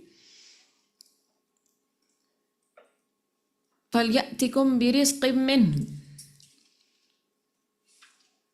And let him bring you provision from it, meaning from the seller, the one who's selling food, pure food. Buy it and bring it. So bring food from that place where there is the purest food, good food, clean, wholesome food. Legally acquire it. Don't just go and steal some food.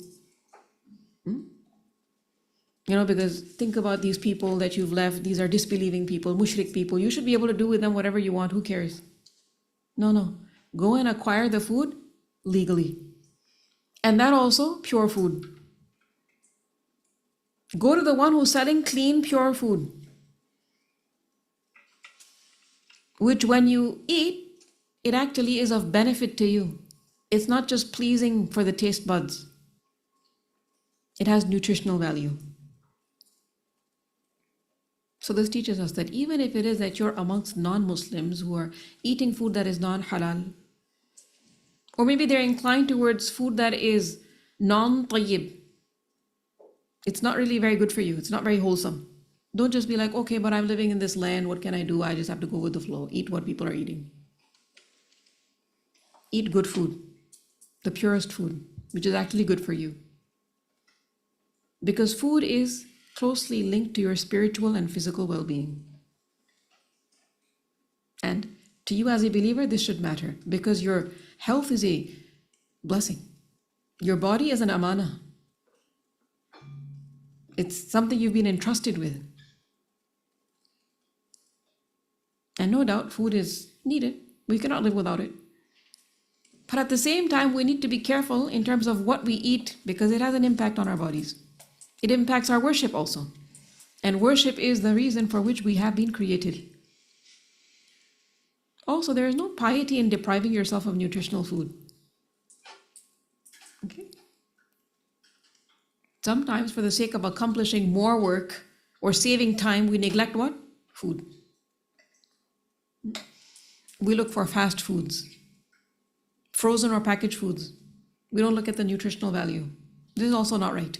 Eat properly. That is important. In particular, if what it is that you're eating is limited, then especially eat what is pure and simple and actually good for you.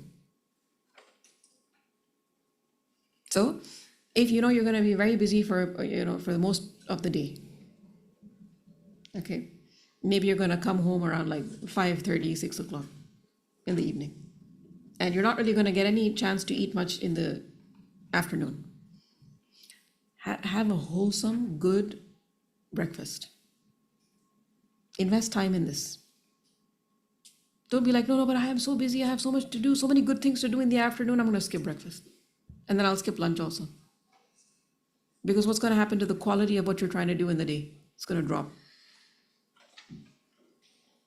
Okay, so in particular, if you know that your lunch is going to be perhaps a little bit rushed, Select for your breakfast what is going to be actually good for you. And even if you have a little bit of lunch, because you only have a few minutes in the day that you're going to be having lunch, eat what is wholesome and good for you. Not just what is filling. It's going to give you like a sugar boost. That's it.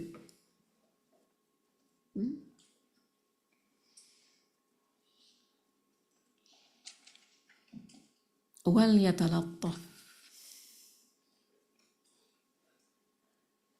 وَلْيَتَلَطَّفْ. Let him be cautious.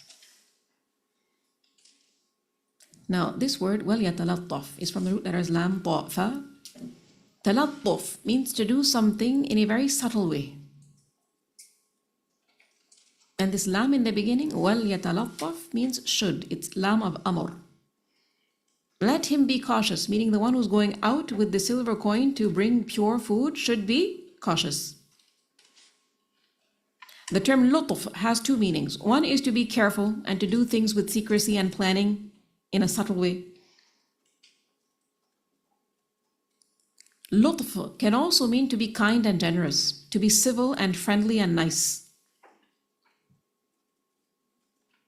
Latif also means elegant, refined, sociable. Al-Latif, as we know, is one of the names of Allah, the one who is most affectionate, the one who is subtly aware of the fine details of matters. We learned in Surah Yusuf also, right? Inna Rabbi latifun lima yasha. Indeed, my Lord is subtle in what He wills, Yusuf alayhi salam said. وَلْيَتَلَطَّفْ, and let him be cautious.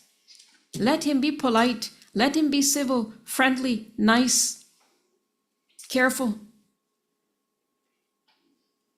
Let him act with caution, with planning, not only on the basis of emotions. Here I am finally out of this cave. Let me just, go and do everything I feel like doing. Let me act on impulse. Let him be cautious. Let him be kind. Let him be generous. Let him be pleasant in his mannerisms. Let him deal in the best of ways. Many times people get themselves into unnecessary trouble by being rude and being offensive and being too noisy. وَلْيَتَلَطَّفْ.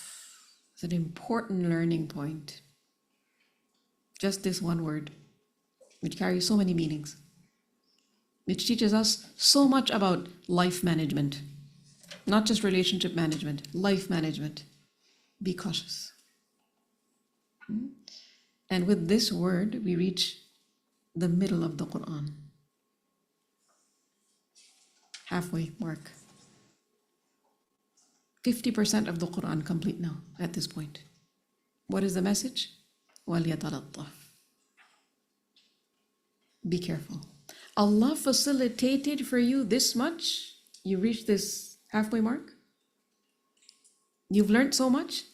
Be careful. Be cautious.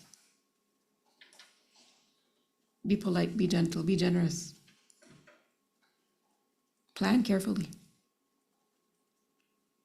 وَلَا يُشْعِرَنَّ بِكُمْ أَحَدًا, and let no one be aware of you.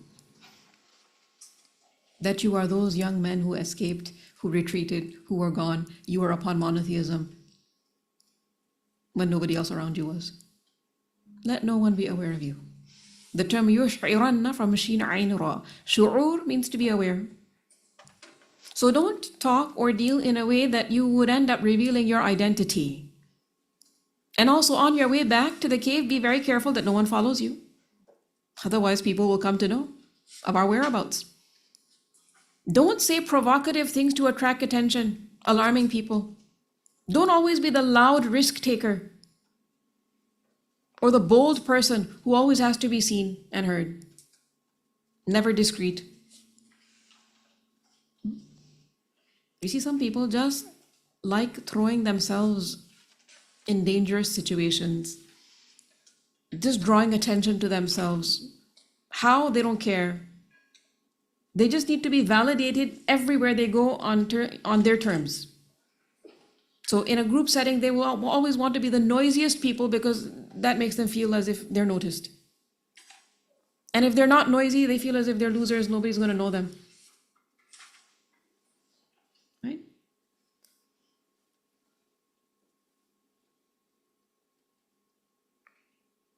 وَلَا يُشْعِرَنَّ بِكُمْ أَحَدًا, and let no one be aware of you. Hide your identity. Because according to them, it was still not very feasible for them to reveal their identity. Because they had come away from what? A place where it is that they were being persecuted religiously. Now, if a person adopts these two qualities in his life, planning before doing anything important, and doing things gently without haste, then a person will move towards success in what he wants to achieve, bi'idhnillah. But if a person does the opposite, a person thinks, no, I'm a doer, I have to just get down to doing whatever I feel like doing, I'll plan later on. You're setting yourself up for failure. Or you identify, I have to do this one thing I have to do, I'm going to just quickly get it done. And you are in haste, you're going to probably make a mess of it. Okay? So plan before you do important things. And when you get down to the execution phase, do what you have to do without haste. إِنَّهُمْ إِن يَظْهَرُوا عَلَيْكُمْ يَرْجُمُوكُمْ أَوْ يُعِيدُوكُمْ فِي مِلَّتِهِمْ. Indeed, if they come to know of you, they meaning the people of the city, if they come to know of you, they will stone you or return you to their religion, their deen. أَوْ يُعِيدُوكُمْ فِي مِلَّتِهِمْ, or they will return you to their religion of shirk. وَلَن تُفْلِحُوا إِذًا أَبَدًا, and never would you succeed then, ever. Never, meaning you wouldn't succeed in the dunya, you would never succeed in the hereafter, if you agree to go back to their religion of shirk. The term يظهروا from ظهور. ظهور means to be visible. And ظهر, when it comes with ala, it means to find out about something or someone, or to overcome someone. So if they find out about you that you escaped and didn't believe as the king wanted you to, meaning you didn't accept shirk, they will prevail over you. They will come to know about you. And then yarjumukum, they will stone you. Yarjumukum from ra jim mim. Rajama is to pelt with stones. And rajam is used for stoning to death. And this tells us that at that time, the capital punishment was stoning to death. So if somebody decided to move away from the state religion, which at that time was shirk in this land, they would have been killed. If they come to know of you, they will stone you. أَوْ يُعِيدُوكُمْ فِي مِلَّتِهِمْ, or they will return you to their religion. The term يُعِيدُوكُمْ from عين واو دال, عَادَ يَعُودُ means to return, or revert back to what you have left. So they will force you to go back to your millah, meaning the religion of that land at that time, which was shirk. They will want you to come back to their own religious community. They will want you to accept their deen. وَلَن تُفْلِحُوا إِذًا أَبَدًا, and never would you succeed then, ever. So what do we learn from this? It is not allowed for a believer to put himself in the mouth of death. And the same can be said about playing with life and death. This is not bravery. Okay? So the companions of the cave, they were believers. And their example is mentioned in this surah as a lesson for us and all other believers. And what is that lesson? They planned whatever it is that they were able to plan. They did take precautionary measures. And they also made this firm determination, we're not going to return to this religion of shirk, nor will we just get ourselves killed. And so they left that particular township at that time. And, there are two scenarios or possibilities in times of fitan. You have enough strength to tackle the opposing side, enough resources, then you're obligated to do something to combat the fitan. But if you do not have that strength, you're weak, you're few in terms of numbers, then in that case, avoid the situation. And this is what these young men did. When Ibrahim alayhi salam's nation threatened to stone him, he migrated from that place. When Musa alayhi salam found out that the people were planning to kill him, when he accidentally killed that Coptic man, he left Egypt. Rasulullah sallallahu alaihi wasallam also migrated from Makkah to Medina. Hijrah, migration, is an avoidance policy. A person avoids such an environment where he cannot combat the opposing party. Also keep in mind, when Dajjal will come, believers at that time will take to the mountains. They will retreat to protect what? Their faith. And nobody should, amongst believers, long for meeting with Dajjal. We've been advised to actually want to avoid him. So when there is a lot of fitna, and you have not much control in that kind of a situation, avoid the situation. Don't expose yourself to fitna. Why? Because warding off evil is only an obligation upon you when you have the strength to remove it. But if you fear that you're going to be crushed, if you do so, then you have to take your steps very carefully. Again, pick your battles wisely. وَكَذَلِكَ أَعْثَرْنَا عَلَيْهِمْ, and similarly we caused them to be found لِيَعْلَمُوا أَنَّ وَعْدَ اللَّهِ حَقٌّ, that they would know that the promise of Allah is truth. وَأَنَّ السَّاعَةَ لَا رَيْبَ فِيهَا, and that of the hour there is no doubt. إِذْ يَتَنَازَعُونَ بَيْنَهُمْ أَمْرَهُمْ, that was when they disputed among themselves about their affair. فَقَالُوا بَنُوا عَلَيْهِمْ بُنْيَانًا, and then said, construct over them a structure. رَبُّهُمْ أَعْلَمُ بِهِمْ, their Lord is most knowing about them, meaning of their reality, their number, how long they remained in the cave, and how they were made to remain alive for so long without eating and drinking. قَالَ الَّذِينَ غَلَبُوا عَلَىٰ أَمْرِهِمْ, said those of the disputing groups who prevailed in the matter, had more say, had more ghalba, prevailed regarding their affair, the leaders or the rulers of that time.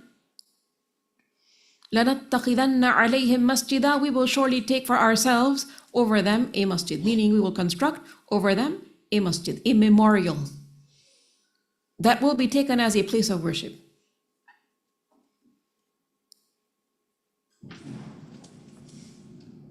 سَيَقُولُونَ ثَلَاثَةٌ رَابِعُهُمْ كَلْبُهُمْ, they will say that there were three, the fourth of them being their dog.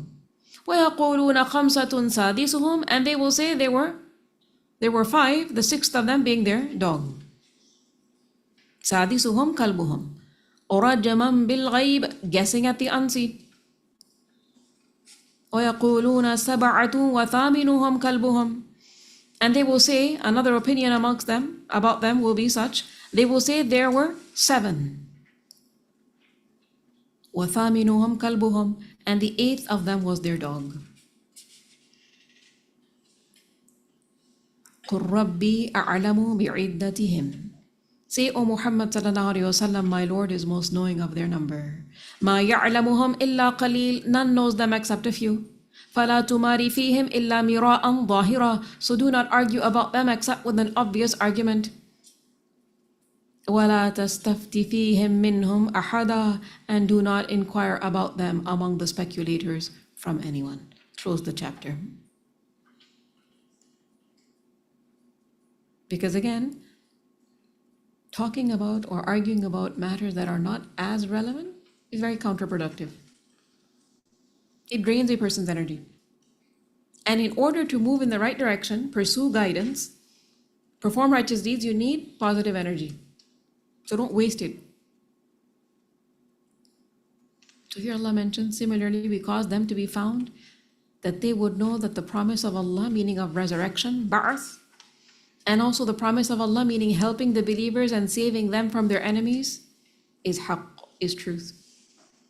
And that of the hour, qiyamus sa'ah, there is no doubt it will definitely come. And at this time, the vast majority had believed Right? They had become believers, monotheists. So meaning they believed in resurrection also. But some doubted the Sa'ah. Ikrimah, he said, there was a group of them who said that the souls would be resurrected, but not the bodies. So Allah resurrected the people of the cave as a sign and proof of resurrection.